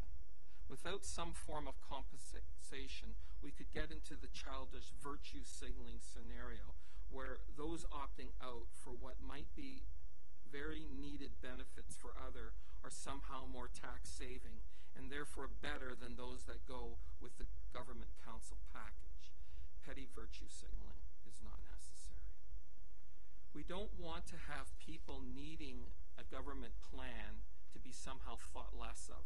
We are trying to attract a diverse pool of citizens to office. Secondly, it seems to me that without this compensation, the opt-out, some councillors would be gaining more, and then it would put pressure to opt in to take advantage of that, and thereby costing the taxpayers more when it may not even be needed by that councillor. Full compensation for opting out would just be a cash grab and is not an option. Through research, the number of 12% was suggested as fair compensation for opting out. Not too much, but a little. Appendix A. This is in reference to the raise section where we take either the yearly raises of the employees package that was negotiated, or it is kind of a new experiment. Appendix A. This is an addendum to section 4B in option 2. The issue of increasing wages each year should be performance-based for councillors and mayor, just as it is in private sector. Performance reviews of 360 feedback Sigma 6 or performance reviews for excellence are used extremely effectively, enhancing the best companies in the world. This could be applied for councillor and mayor wage increases and with feedback to improve performance. We already do rigorous customer feedback in Centre Wellington with CW Hydro, an excellent model. There is around the world declining participation by democratic population, as in lower voting participation, lower and lower engagement by citizens in public life. Communication is not the sole solution to this democratic deficit. Giving real power to citizens after informed engagement is what is needed to change this declining direction of public engagement. In Ontario, municipal terms have steadily gotten longer in order to facilitate the requirements of local governments to be more effective. The downside of this, though, is that previously a municipal representative was more beholden to the public because they had the power to kick them out of office. The Citizens' Performance Review for wage increases would restore that empowerment that the ballot box had, but not disturb the operation of the government by having maybe an election period every 2 to 3 years, and then possible new representatives, and then having to get them up to speed, or a radical change in mandates. This is how it works. After the election is over, a citizen committee would be formed. They would work for a year to form 20 questions about different topics: taxation decisions, economic development, heritage, arts, culture, community engagement, voting record, communication, etc. With the 2018 voter list, they would solicit 1% of the citizens in each ward and 1% township-wide. The 20 questions would have 5 answers. Poor scores 1, fair scores 2, all right scores 3, good scores 4, and excellent scores 5. The total is tallied, and it gives you a score, and a raise is given if the score is 60 or more. 60 to 75 gets a $500 raise. 75 plus gets a $1,000 raise. There would be a section below the question where something could be written. Let's say for communication, someone might put down, needs to call back faster, as an example. Comments would be tallied and given to each councillor. Everything is confidential of who participated in the survey questions, and scores will be able to be public, and this will help citizens assess their elected officials. When over time they see improvement, this will give good information to citizens. There are changes required of the clerk. in that all votes needed to be recorded as to how each councillor and mayor voted on issues. Since citizens are randomly chosen from the 2018 voter list and 1% from the ward and 1% from the whole of the township, this large segment will give some credibility to the process. Citizens need to be chosen randomly because we do not just want to hear from professional citizens or from special interests or one segment of the population that's somehow mobilized around a rabble-rouser politician. The citizen chosen for the evaluation will be encouraged to read agendas, minutes, and watch videos. This will help in their evaluation. This is why recorded votes are necessary. There are 3 drawbacks to this process: time involved, staff and citizens, money, and requires a change to a culture of accountability and behavior. I believe the time should be mainly by volunteer citizens, and the IT and communication departments would be required to help with the technical process of the initial setup. All changes in a process require investment. I believe this is a very worthy investment to increase the engagement and the empowerment of citizens and the resulting improvement of the elected officials. Waiting 4 years for accountability is one of the causes of citizen disengagement. This council and mayor compensation raise portion would not happen in the first year, so it's not an issue for the next budget.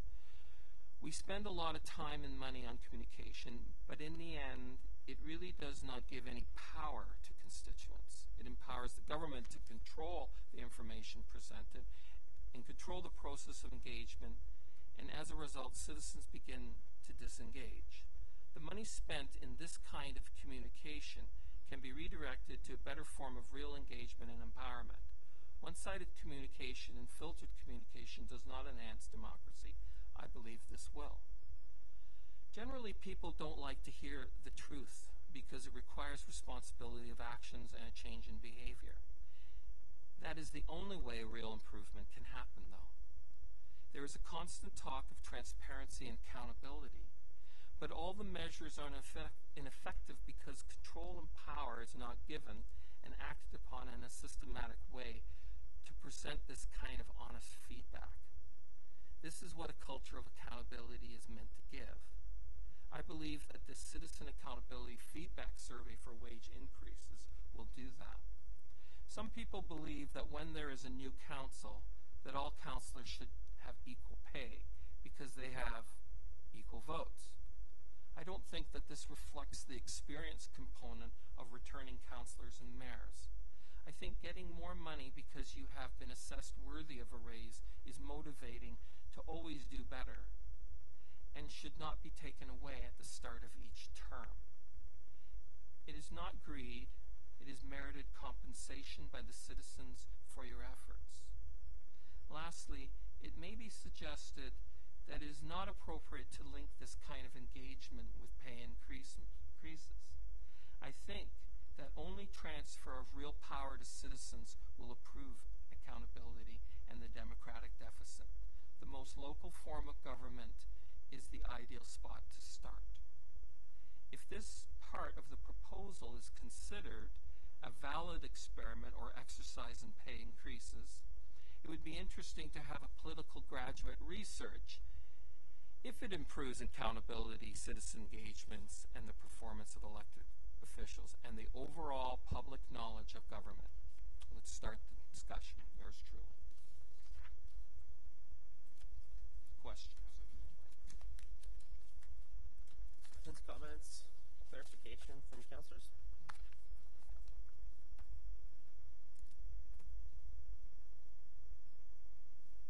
Councillor McElwain? Thanks, Kelly. Stephen, thanks for all of the work you put into this. It's obviously taken you a huge investment of time. But I think there's a lot of options in here, and I think as far as changing our compensation package, that it should include citizen input. And I think that we really should go back to why was this topic brought up at all during the budget discussions, and that was because we were losing 1/3 tax to compensate for our expenses.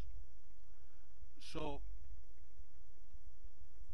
you touch on that in here, but there's so much more that it's really difficult to pinpoint exactly what would be a valid package. I personally would like to see council decide now on or at least propose that staff look into a similar type of process that the county took to first of all compensate for the 1/3 tax decrease, and separately then have a citizen committee involved with actually talking about our compensation and using your document as input. I don't think we need another consultant. We've already gone through that process. I don't think that we should be using single-tier councils as a model. I don't think we should be using full-time mayors as a model. We need to compare against councils that are similar in size and similar in structure, because right now the last go-around compared apples and oranges, and so the numbers that are in here mean nothing to me. I don't know if $45,000 is good for the mayor or not.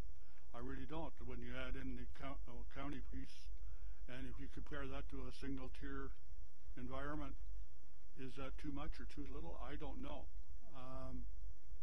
because the right numbers weren't compared. So I think we are in a position where we can address the 1/3 tax issue. I don't think we're in a position where we can fully talk about the compensation package.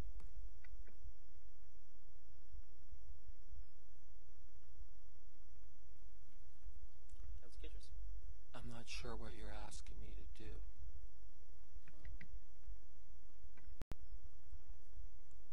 I guess I'm not asking you specifically. I'm asking council to consider an alternative to one of these at the moment, and keeping this as background study for where we have to go, because there's no hurry for this, but there is a hurry for the 1/3 tax compensation, because otherwise the next council sitting around this horseshoe are going to be paid considerably less than we're paid this year, because they're paying taxes on a lot more money. So that needs to be addressed. The council compensation part is to attract new councillors. We already got everybody on the slate that's going to come around for this council. So there is time to address the compensation part, and it doesn't need to be done today or tomorrow or next month. So the point that we're at right now in the meeting is that there needs to be there needs to be a motion on the table at some point. Like there's a ton of options here. Some things are outside our capabilities of doing, some aren't. So there needs to be a motion on the floor that is something that we can at some point vote on. So that's what we have to get to. It's your motion, so. Well, I suggested that we go through this line by line and decide what we want to do. I mean, if you just want the compensation part, then you just choose option 1 and A and strike out everything else, if that's your idea. But I'm saying, as we discuss this, we can decide other things. About citizen input, you're asking to defer this then? Is that what you're asking? I'm asking to break it into two pieces. One has to do with compensation package, and the other has to do with addressing the 1/3 tax decrease, or 1/3, whatever you call it, that the feds threw at us. And the 1/3 tax is something that is a fairly immediate requirement. The compensation package is not, and I don't think 1A addresses the 1/3 tax at all. I think that if you look at what the county has done for councillors, they came up with something more than $386 to address their the tax decrease, or the tax-free piece. They came up with a number, and I don't know what it's based on.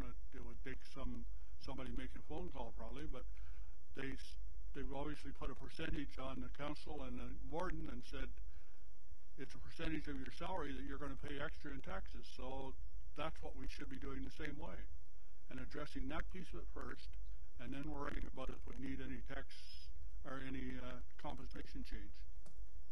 I don't disagree with, I think the many points you have in here are quite valid, like the healthcare, the health package. I think we should be looking at very soon. The deputy mayor, I think, should be looked at before before long, but it's not. They're two separate decisions, I guess, is basically what I'm saying. One of them has to do with the 1/3 tax-free area, and the other one has to do with the compensation package. Can we? Is there any knowledge in the room now, Sandra, about what the county did with their 1/3? That's something that we have to go and talk to them about. Okay. But comments from councillors? Councillor Morris? Well, I think, if I recall, when this was first defeated, it was mainly because of the premise on which the recommendation was originally made, and I think most of us found that premise was flawed. As I recall, it was based on the assumption that the councillor compensation would constitute the entire income of that individual for the year, and so the numbers were then worked out, and that's where that $386 came from. It was worked out in accordance with that assumption, which, as we all know, that would be a flawed assumption to begin with, because none of us sitting at this horseshoe rely solely on annual compensation as a councillor for our living. So the whole premise of the increase was based on that and was rejected by this council. But I want to come back to Councillor Kittrus's proposal here and follow up with something that Councillor McElwain is pointing out here. It seems like this recommendation has a lot of good ideas in it, and it kind of falls under three main categories: council compensation and performance, potential candidate and council incentives, and also citizen engagement. I guess my question to you, Councillor Kittrus, is: do you want all these areas dealt with today? I know that's what you've got in your recommendation in various parts, and I know you've already said you want us to kind of go over it line by line and take out what we don't want to support, but those are the areas that you've outlined in this recommendation. Is it your intention that we deal with all of this today? I did make this motion because I thought that we would do that. I thought that we would roll up our sleeves and just discuss each issue and delete the ones that we don't like. And that's what I thought. So we could decide to limit that discussion to just one of those aspects, which is just compensation. And then you could defer how raises are given and how community engagement is done. So that could be a decision we make preliminarily, and then what it is you can just go through the motion and you only have the compensation part. So that's I initially initially did it because I thought we would discuss all of that. That's what the original motion had. It had the compensation, which was inadequate, but it had like the raise increases. It had the acknowledgement of the citizen committee. It had a whole bunch of recommendations. So I added some of those to this just because that was the whole complete package. So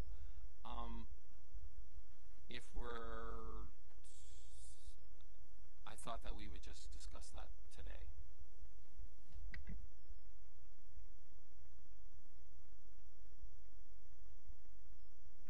Well, I mean, it's at council's will what we want to do. For a notice of motion, you need to have a motion. So is there any other, Councillor Fisher, anything you want to add, or? Yep. Well, I just want to echo Councillor McElwain's comment. This is a tremendous amount of work, and it's in front of us, and it deserves serious consideration. However, and I want to be clear what Councillor McElwain is saying. I mean, the fact of the matter is we have 2 more meetings. This council has 2 more meetings after this.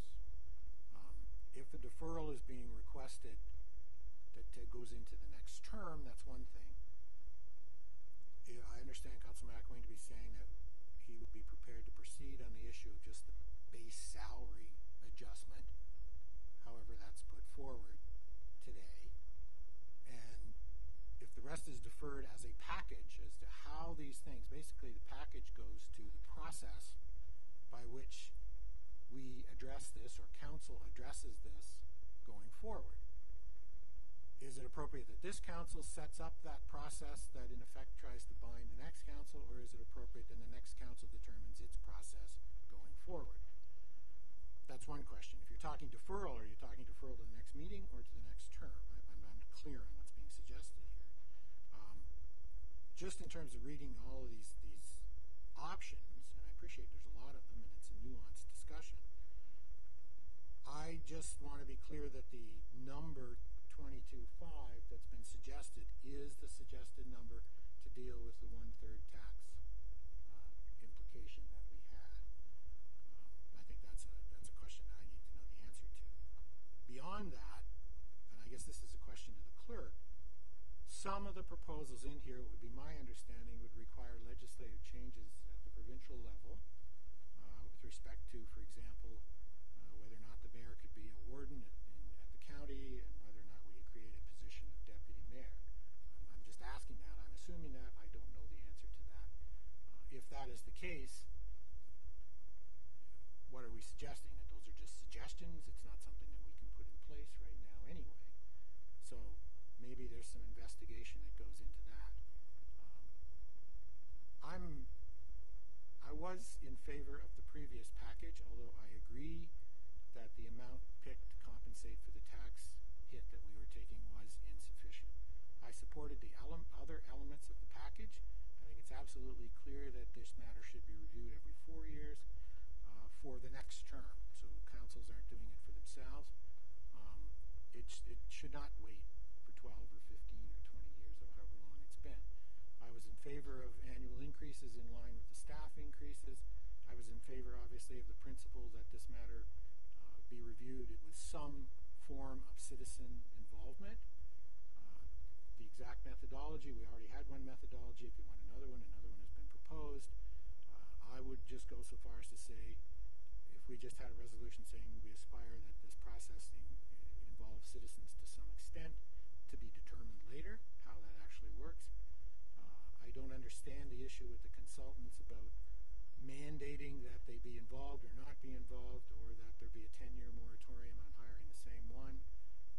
But again, it seems to me that's part of the process that could be decided upon later.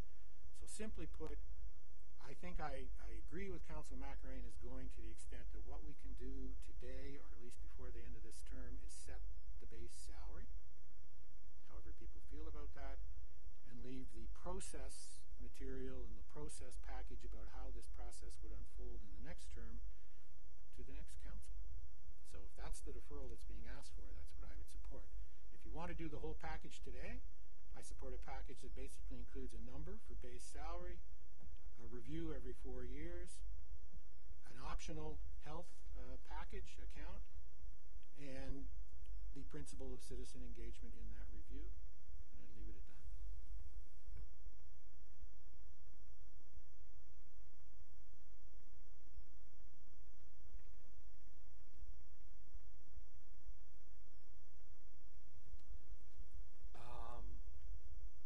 I will change the motion to not include everything, and I will just summarize. It appears that the main focus of is the compensation, and I think that I can reduce this to that aspect, and we can just go from there and leave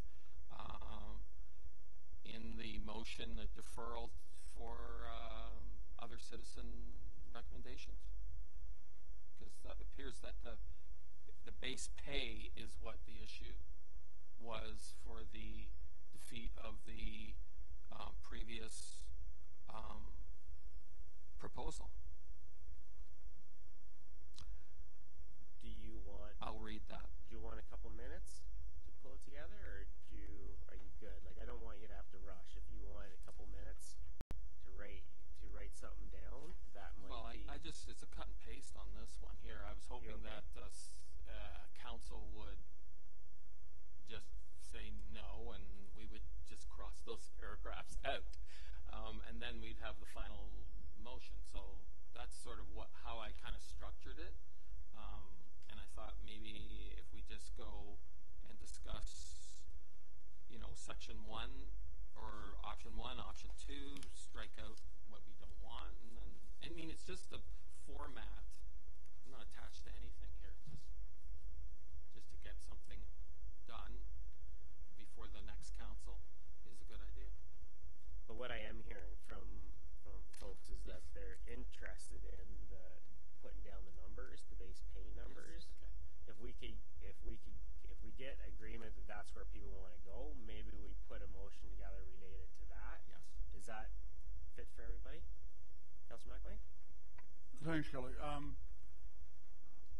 I hate to throw another wrench in, but what I would really like to see is, option 1A that you give us, Steve, mentions specific numbers of 22.5 and 45, which are numbers that are nice, but what are they based on? That's why I say I like the idea that obviously county council came up with a percentage that they feel is fair to compensate for the loss of the 1/3 tax credit. And could we instead have a motion that we follow the county's plan, or at least have a motion that we ask staff to do that to bring forward for the next meeting? Because for one thing, there's two different numbers being used here, 22.5 on councillors and 45 for mayor, are two separate percentages on existing salary. So I think it should be the same across the board, and I believe it is for county. Councillor Kitchen? In the original package, the percentage, as the mayor already alluded to, the percentage for the mayor was a much higher compensation because it was an increase from 28 to already 38. So, that's where this comes out. If we compensate the councillor with $3,000, which will be taxed of the 6, then that comes into about 22,384. And the mayor, as part of that package, was making there was in the research of that the mayor should make twice what the councillor made. That was part of that original consultation package. So I took that and I just doubled it, and that's how the mayor got double. So that's sort of how the rationale of this came about. So the figures of whether you're 22,500 or 22,384 for the base pay of the councillor, and then just doubling that for the mayor, that's sort of how that came about. The mayor was always going to make a higher percentage than the councillors were going to make. That's my point. I think, Stephen, probably, you know, I could be wrong. It's my, but the way I read the previous presentation on this was that we use comparators that justified that much higher compensation, like a full-time mayor or a single-tier mayor, and they obviously make more than a lower-tier mayor. So that's why I still don't agree with that. I think we're comparing apples and oranges when we don't look at our, you know, the same type of municipality we're running ourselves. So that's why I'm hesitant about using that, but I can be convinced. It's just,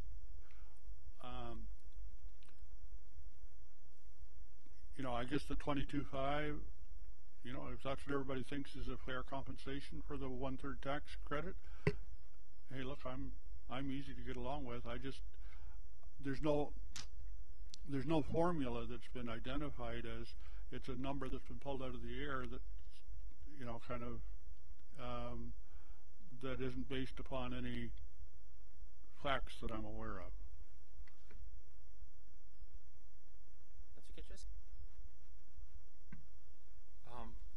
I am aware of the same concerns that you had about the data that was picked up for that compensation package.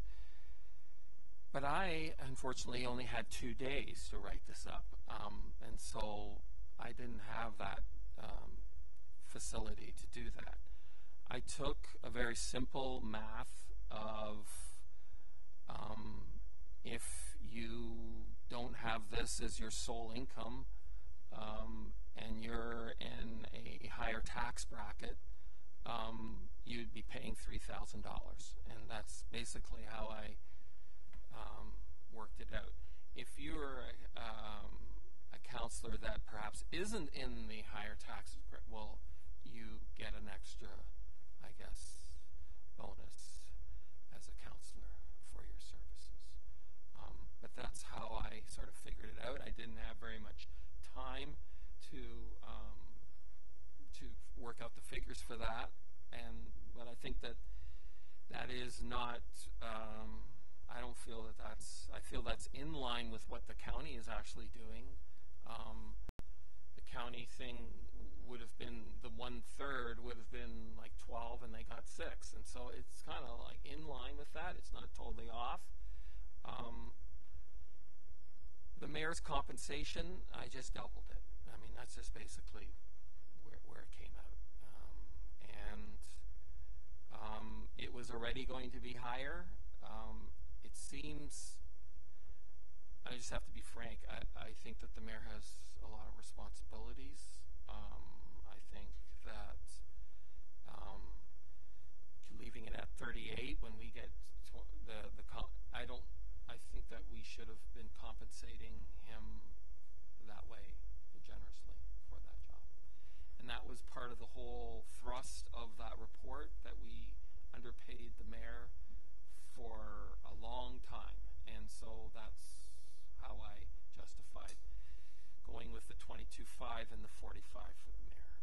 And we can just put that as the base wage. We can this is all very cut and paste, like that's all it is. But that was the justification. On a short-term basis, that's what I came up with. Thank you, Mr. Mayor. I think based on that explanation that Councillor Kitchers just gave, I really don't have a problem with the numbers that he's proposing here, like the 45,000 for the mayor, the 22.5 for the councillors. I do think, you know, yeah, we can inquire around and see what everyone's done, but it basically addresses the fact that with the federal change in the tax law or the tax exemption, yeah, potentially a councillor could lose up to $3,000 of that $6,000 previously tax-free money. So potentially. So I think he's addressed that with his recommendation of a 22.5 threshold for councillor. The mayor, again, I accept his explanation is reasonable if he believes that the mayor has significant responsibility and should be double the salary of a councillor. I can accept that line of logic as well, if necessary. But I do want to come back to the healthcare spending account. I think he's made a reasonable proposal here. I wouldn't have any difficulty with that. But something that Councillor Fisher pointed out, I would want staff to prepare a report for September on the legitimacy and the feasibility of the deputy mayor position, and the recommendation that the mayor not be eligible to become warden, and also the process of citizen engagement. I think staff would have to comment on those three areas for us based on their research and the legalities and and the feasibility of those recommendations. But the others, I'm fine with. I am fine with your recommendations of compensation, and I'm fine with the health care. I think just to point on the two questions you want staff, that's completely unreasonable. Staff cannot get back and on a massive governance change there. I think that would be way too much to ask staff in a month of an election with one meeting left. I can't imagine that they could come anywhere close to doing that. It's not had nothing to do with the compensation review that council already directed staff to do, and we saw how long that took. To ask for basically you're asking for a governance review in a month. I don't think that's feasible. Staff can back me up on it, but I've never seen that before. Want to have a comment on that? Do you agree? Well, certainly I would require some clarification because the an elected deputy mayor would require governance change approved by the province, and that would have to be in place for the next election. What we did this time was the rotating mayor. It could easily be changed to be called the deputy mayor, but that position could be elected or appointed from within, but it would simply be the same thing as the rotating mayor, where the deputy would sit in the absence of the mayor. So I would require some clarification as to what exactly the direction is for council to look at changing the structure of council to include an elected at-large deputy mayor. That would require more work that could not be completed in a month's time.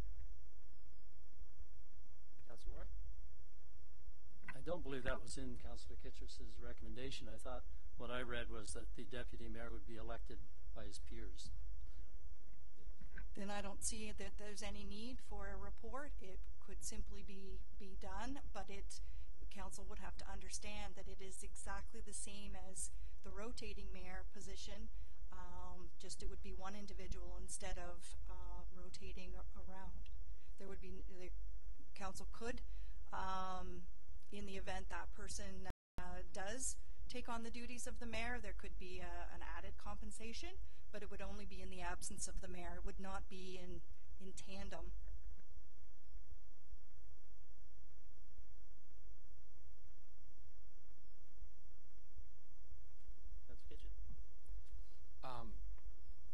Thank you, Carrie, for that clarification. I'm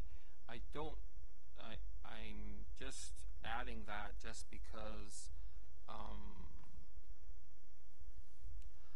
I think having a permanent one is better. And I think being elected by council is just the way they doing it. I'm not sure about the legality of asking for a specific position that you're saying would take about 4 years to be initiated. Is that correct? Well, you would basically be reviewing the governance, which if we were going to be going to that extent, we would take on. You would look at the boundaries, is often done at the same time as you look at any governance changes. You will recall we have boundary issues that if we're going to go to that extent, we would open it up for boundary issues.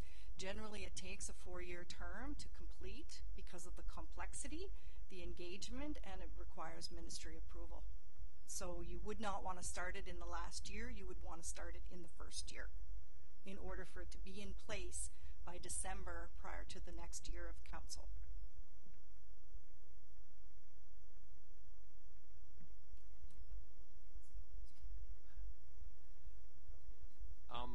So what you're saying is that we could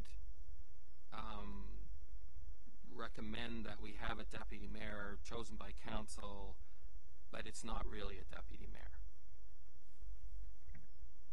Well, it depends. Well, could be same as, I mean, whatever you call it. It could be acting mayor, it could be deputy mayor, but it doesn't have any status other than a member of council. It has status when it is acting in the role of the mayor. In his absence, the deputy mayor steps in and takes over his duties. But when he or she is presiding, that person has no status other than a councillor. But again, as far as the process goes, like this is a discussion that has to be had with the next council. I mean, trying to do this in a notice of motion that is supposed to be council and mayor compensation. We're trying to do 3 things in one shot, and it's just, you know, if we can try to narrow it down to what seems to be where people want to go, and that's address the compensation that we kind of turned down last time. If we feel like we want to go there, I think that's what would be most appropriate for this, if we get members of council to agree with that, because otherwise, you know, we're getting into things that the next council should be having a discussion about.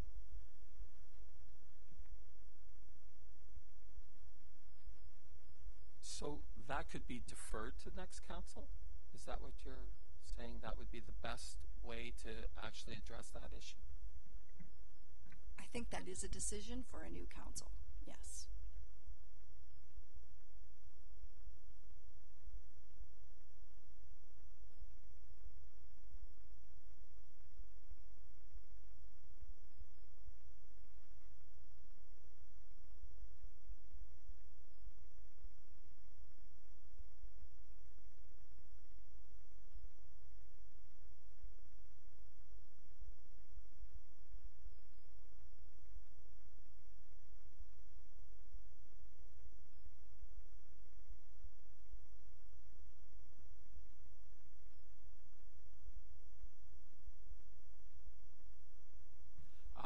How do you want to do the yearly compensation?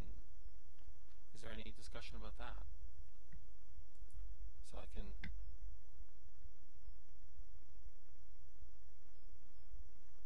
Councillor Mackler? I am not a big fan of your proposal on that, Stephen.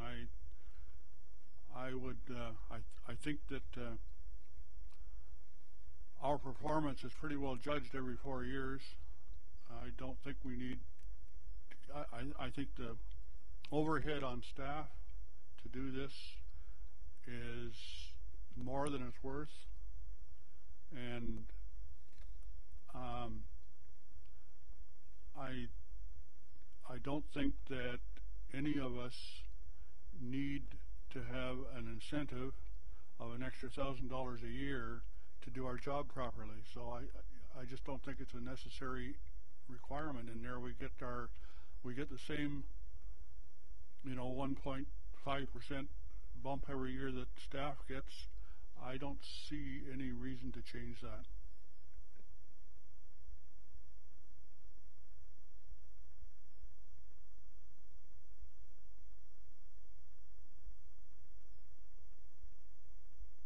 Do other people think about that?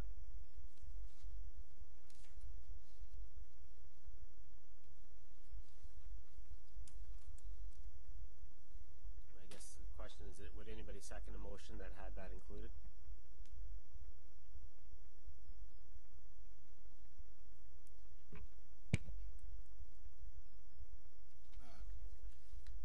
I agree with Councillor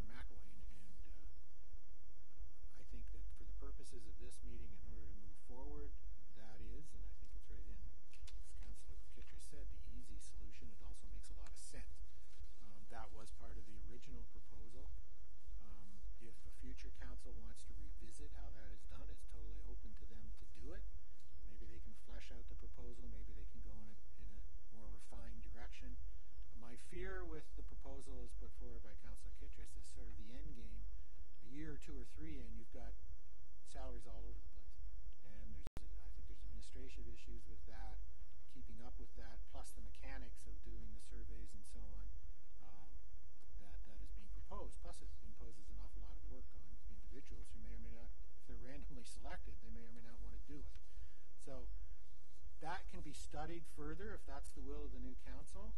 If we want to put a basic suggestion in right now, I think the only suggestion that we understand and we're capable of doing is to do as suggested and simply adopt the staff increases.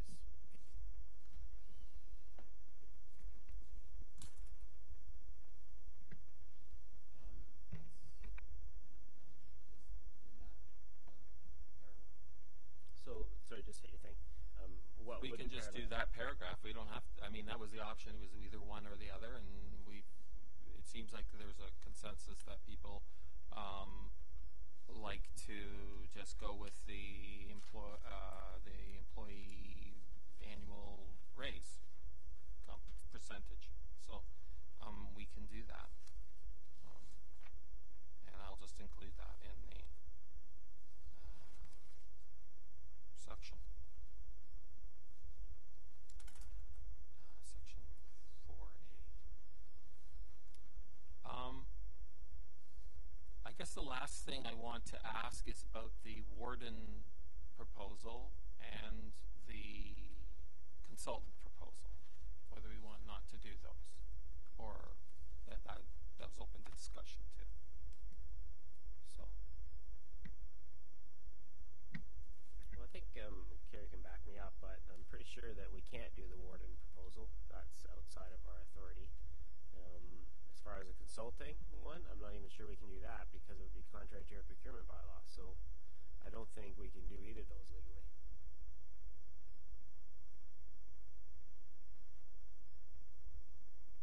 Councillor Morris?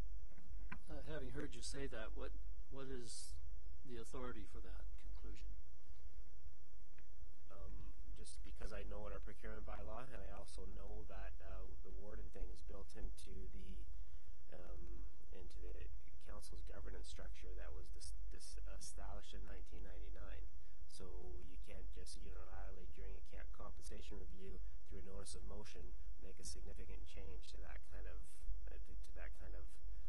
governance setup. I don't quite follow that logic because we're not talking about the county's governance model. They can do what they like at the county. We're talking about the performance of the head of this council, and I think that is our jurisdiction. Yeah, let's be clear what we're talking about. You're talking about that the mayor of Central Wellington can't be the warden. Is that accurate? That when you said the warden thing, is that what you mean? So, yes. So as far as the counties, that takes the highest populated municipality out of the equation when it comes to making decisions for the whole of the county. Central Wellington is very much part of the county of Wellington. It's part of the agreement that was established in 1999 when it was determined what the roles and responsibilities would be of the lower tier and what the roles and responsibilities would be of the upper tier, and the governance model was established. For us to look at compensation of the council and the mayor, it cannot include governance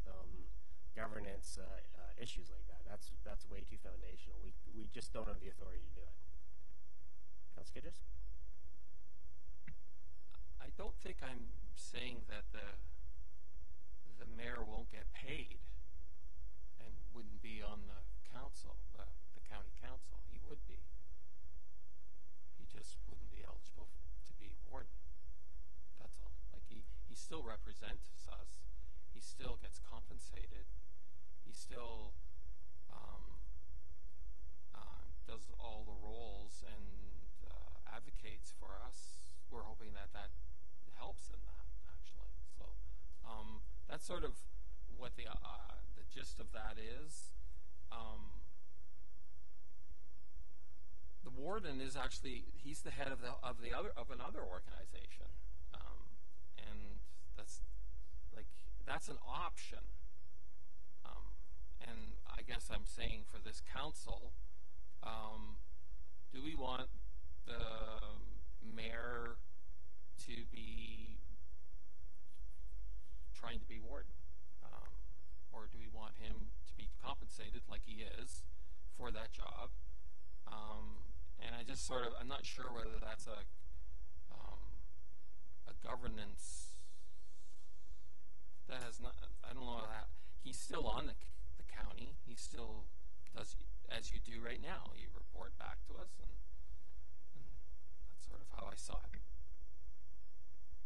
through you, I'm not sure I can explain it any better than you do, but that the county council government structure allows each mayor that sits at that level to run for that position of warden. It is outside of this council's jurisdiction to take that eligibility away. That is part of the upper tier government structure as it stands. Some municipalities are moving towards a regional chair elected at large, or in this case would be a warden elected at large. That's been put on hold by the current government. So that would be perhaps where you want to take that, is a review of the county governance structure to have a warden elected at large. Therefore, that in fact is what happens, is that the current sitting mayors are then not eligible because your warden is elected at large. I think that's maybe where you want to end up. I think lobbying that governance change would be more prudent than to pass a resolution to this effect that is really outside of your jurisdiction. Councillor McQueen? Thanks. I think a lot of the problem is because we also have 2 elected councillors on the county, and I don't think that the county specifically says that those 2 cannot sit on as the warden either. It doesn't have to be a mayor. So we can still have our representation there through an elected councillor. It would have to get through the old boys network at the county to do that, but it is not an impossibility, so it could certainly be discussed at least. Councillor Morris? I think it was the very first recommendation of the Kitchen-Armstrong report in the late 1990s that the county's governance model should include an elected warden at large, and they have never acted on that. And I just appreciate so much what Councillor McElwain just pointed out to us, is that we have more than one Centre Wellington representative on the county council capable of sitting in the warden's chair. But having said that, I think the elephant in the room, and everybody knows, is that the county's governance model needs to be overhauled for the simple reason, first of all, that Centre Wellington has the largest population and has only a small minority of the seats on the county council. So it is a question that the governance model at the county level is out of date. And also, I've heard over and over again from members of the county council that the reason why they don't want to have an elected warden at large is because they think that Centre Wellington will always elect the warden, being the largest populated area in the county. I personally don't believe that, but I think that's been the most commonly cited reason for not electing the warden at large. So I don't see if to me it's, on one side they say we don't want to have an elected warden at large because it'll come from Centre Wellington, and now you're saying we want our mayor eligible for the warden's chair. Why would they give our mayor the warden's chair if they don't want to elect the warden at large, thinking that that warden is going to come from Centre Wellington? That doesn't make a whole lot of sense to me. So if what you say is true, that we can't tinker with the governance model of the county, I'll accept that, but it just seems kind of strange to me. I think I can just strike that from this option, so it's not a problem. Through you, though, if there is no reason why the new council can't open up that governance with the county.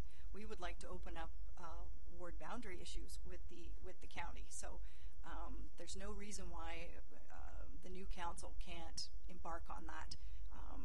They would have to get started on it again sooner than later.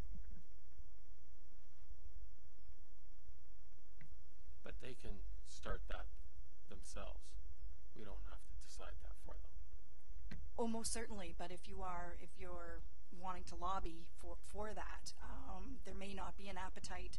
I don't know that there has been an appetite for them, but you could certainly indicate the new council's preference for that. That's Geddes. Are there any more questions or thoughts, or because then I can just state the motion.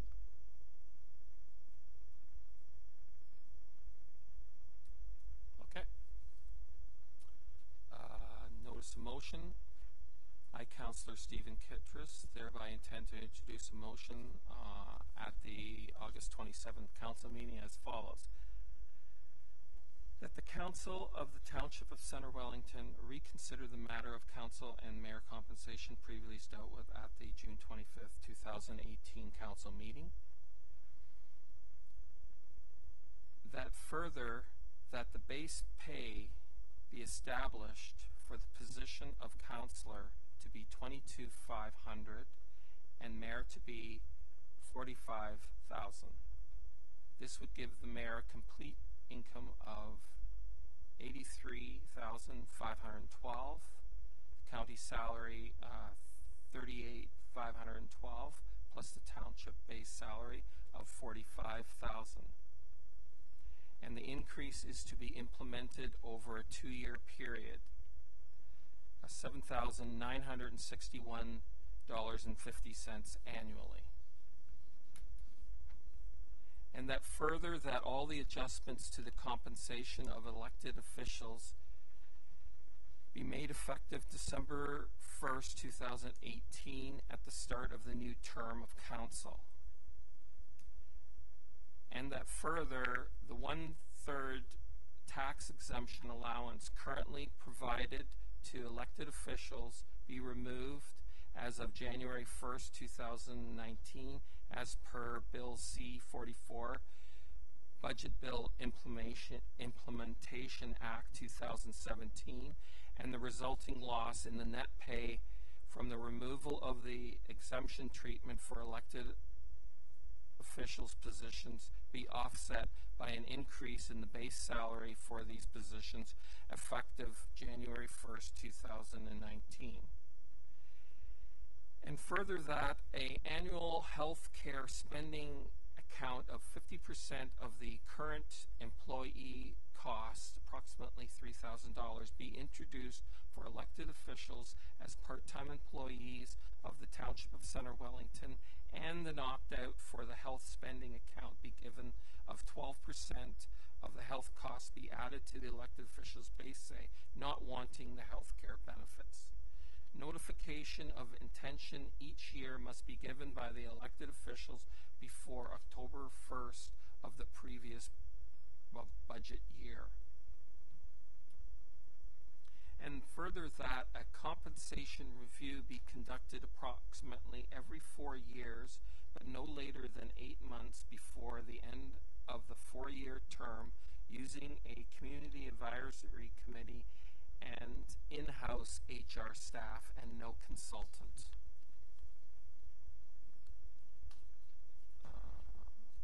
And further, that a letter be sent to members of Council Compensation Review Committee to recognize their valuable contribution.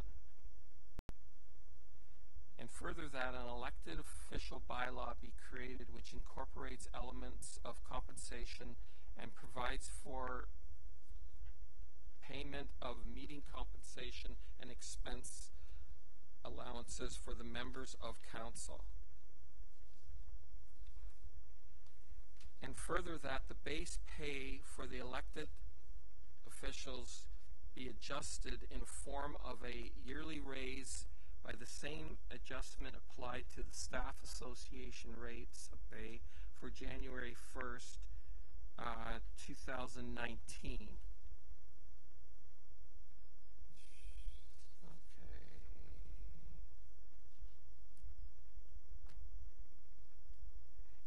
And further, no, and that's it.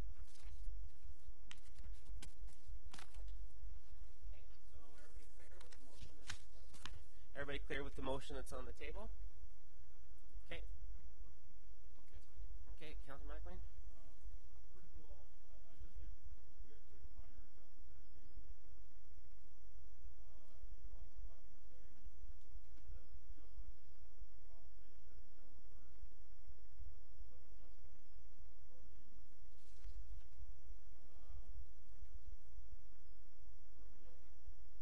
adjustments for the C-44 on January 1st, 2019, and we're treating the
think that that's actually the way that it was done before, which I copied and pasted, is right, because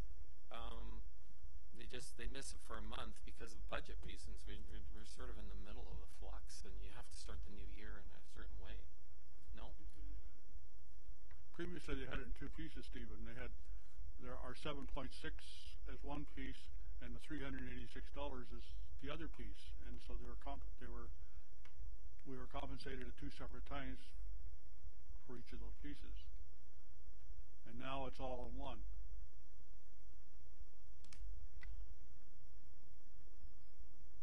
So we don't really need the adjustments then. Take the Number 3. adjustments right now. Yeah. We don't need section 2 then. So get rid of section 2 completely.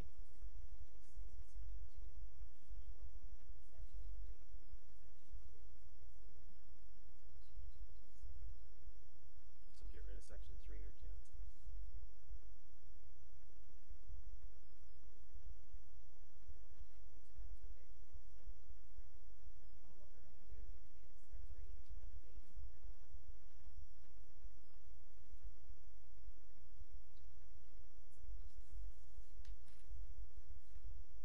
Yeah, but we offset it with the increase, so it's section 2 that is eliminated, and then it just starts at January 1st.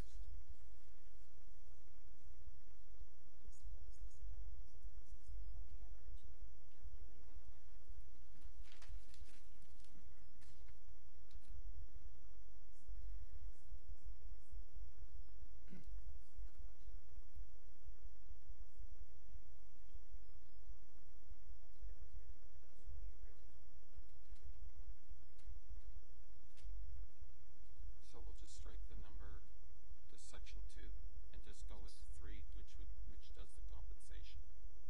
Is that good? Everybody clear on that? Councillor McLean?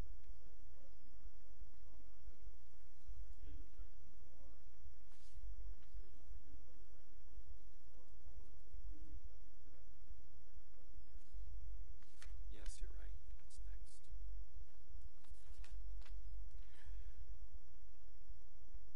Okay, change to that made.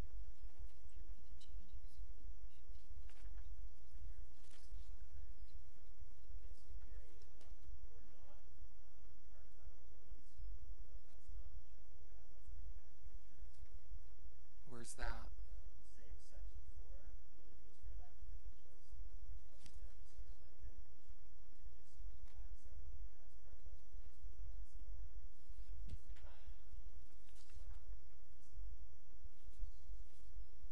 So we would just introduce for elected for officials of center. Yeah.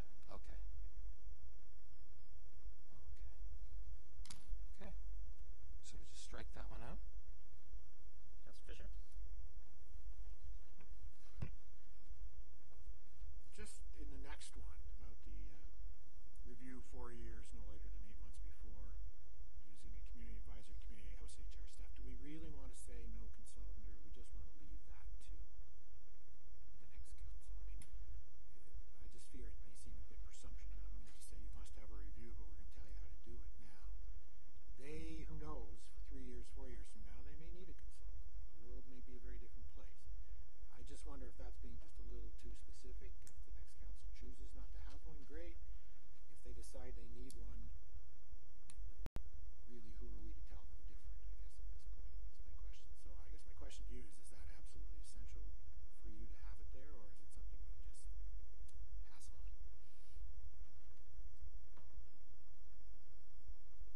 I think that we should just include that. I think a lot of the thing about the employee, why it was done, was about the 1/3 compensation. That was a big part of what we needed the consultant for, and what everybody else was doing, and and we were doing the comparators, and I think that can be done in-house, and I think we should just do that. Agreement to keep that in? Did I get to a motion? Okay. Okay,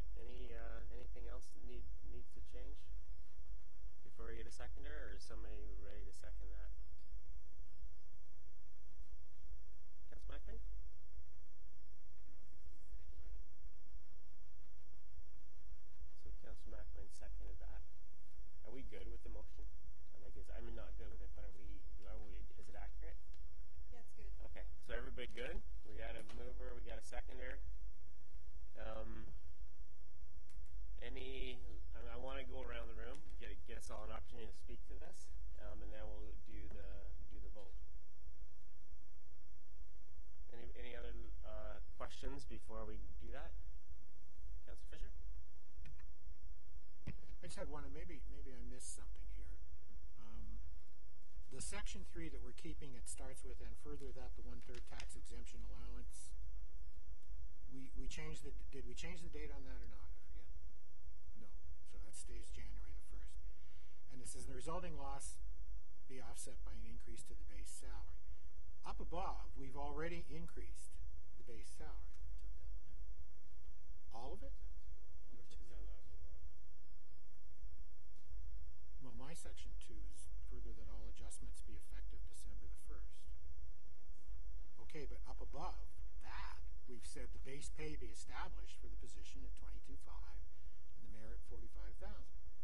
If the $22,500 number is meant to be the compensation for the 1/3 tax loss of the 1/3 tax exemption, why do we need to say in section 3 the resulting loss in net pay? That almost says like you're going to do it again.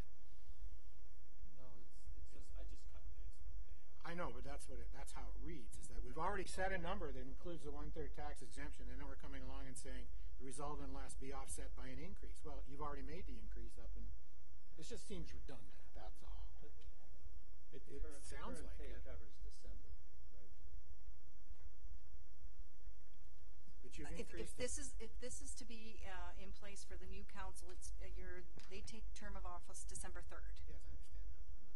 I'm not talking about that. What I'm saying, Talking about you set a number that already includes the. Yeah, it just is it. Can you read that to say there's still more to do with that? Because I thought that we'd already had done includes that. 22,500 is the raise we're giving ourselves to compensate for the exemption, loss of the exemption. I think so. I think that was the intent. So, do we need to say it again? That's all I'm asking. Because it reads like you're saying it again. So, in other words, there's more to be done. And I'm not sure there is. You've said it to include it.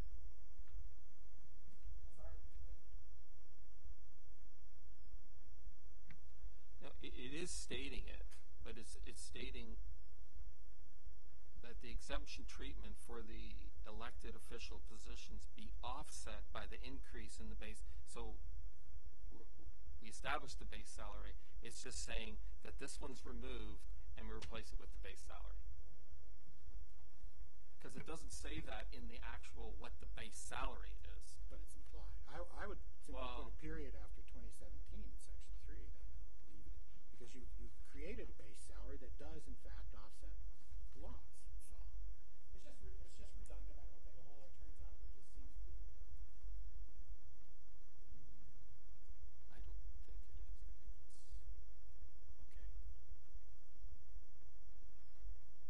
Any other comments before we go around the room? If you put the period after 2017 down, then we miss out on the effective January 1st, 2019. So we still have to get that in there someplace. I don't want to belabor this, but the increase takes effect December 1st, January 18th, 2018. No, we struck that out. Yeah, we did.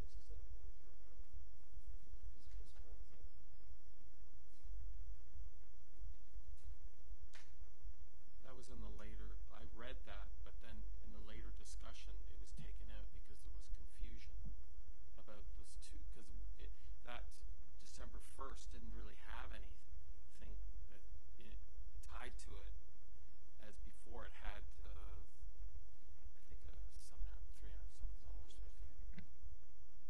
Councillor Morris? So to be clear then, the new council sits on December 3rd, but they're paid under the old compensation package. The new compensation package begins in January 2019. So that's what I'm reading.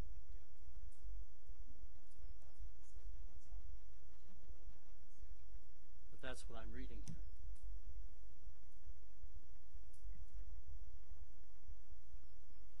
Councillor Fisher?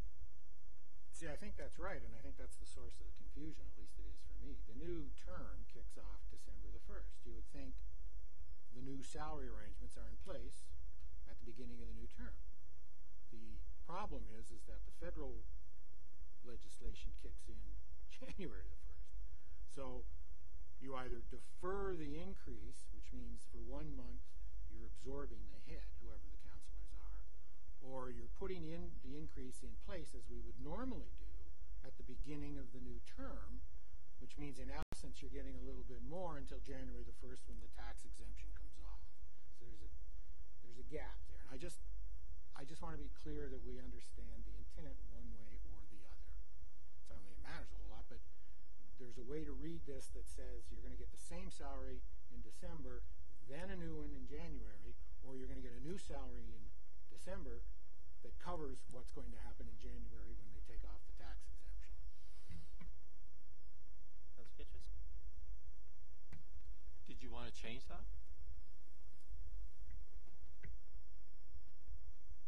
I'm just looking. I think it would be easier to administer from the staff point of view if the new salary kicks in on December the 1st, coincident with the new term. But, you know, that's probably the only reason.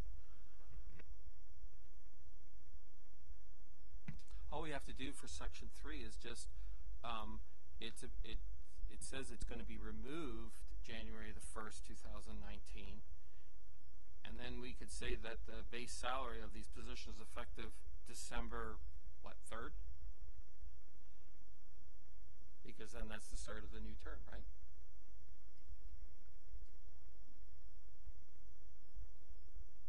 Put the period after 2017.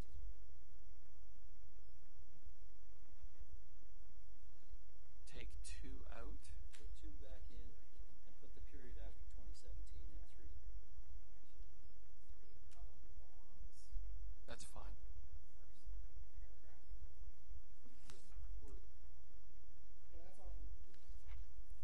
Okay, so we don't need the second section of and the resulting loss of nest pay.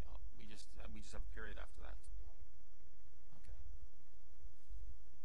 Okay, so section 2 is back in with December 1st. So section 2 is back in, and section 3 ends period after 2017. The implemented act. Is everybody clear on that? Okay. Any other questions before we do roundtable? Good. We got a mover. We got a seconder. We'll go around the room. Councillor Morris, your thoughts on this? Well, I think everything has been said on this. I'm ready to go with it.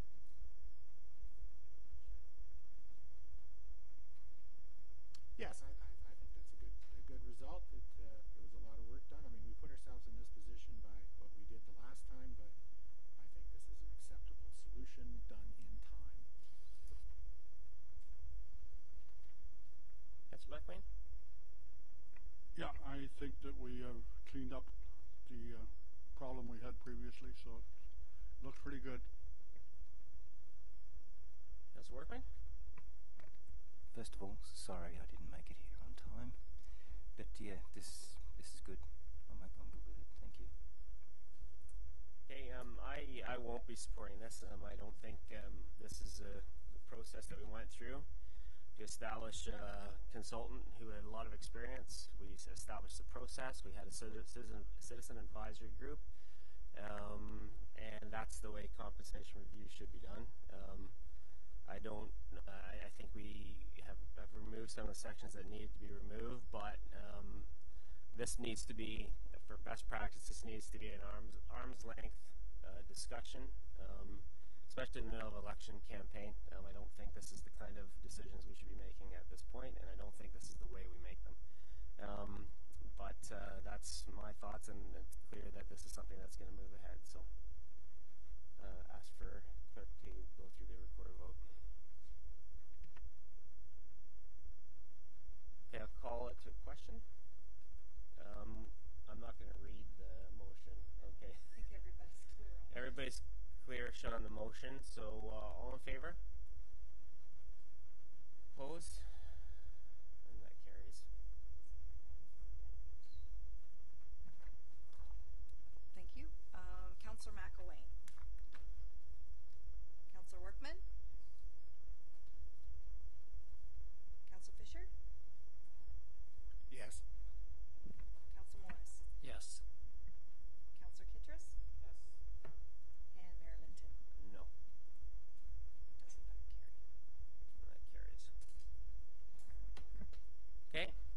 still in this meeting. 10, we have the bylaws there. Have a recommendation that bylaws 2018-47 through to 2018-49 be read a first, second, and third time and passed, signed by the mayor and clerk, and the corporate seal affixed. Move for that recommendation. Councillor McElwain, seconded by Councillor Morris. All in favor? That's carried. And right now, I would ask for a motion to go into closed session. I have a motion that the Council of the Township of Center Wellington convene in closed session in accordance with Section 239(2)(c) of the Municipal Act 2001 as amended to consider a matter pertaining to a proposed disposition of land by the municipality. Move for that recommendation to go into closed. Councillor Fisher, seconded by Councillor Workman. All in favor?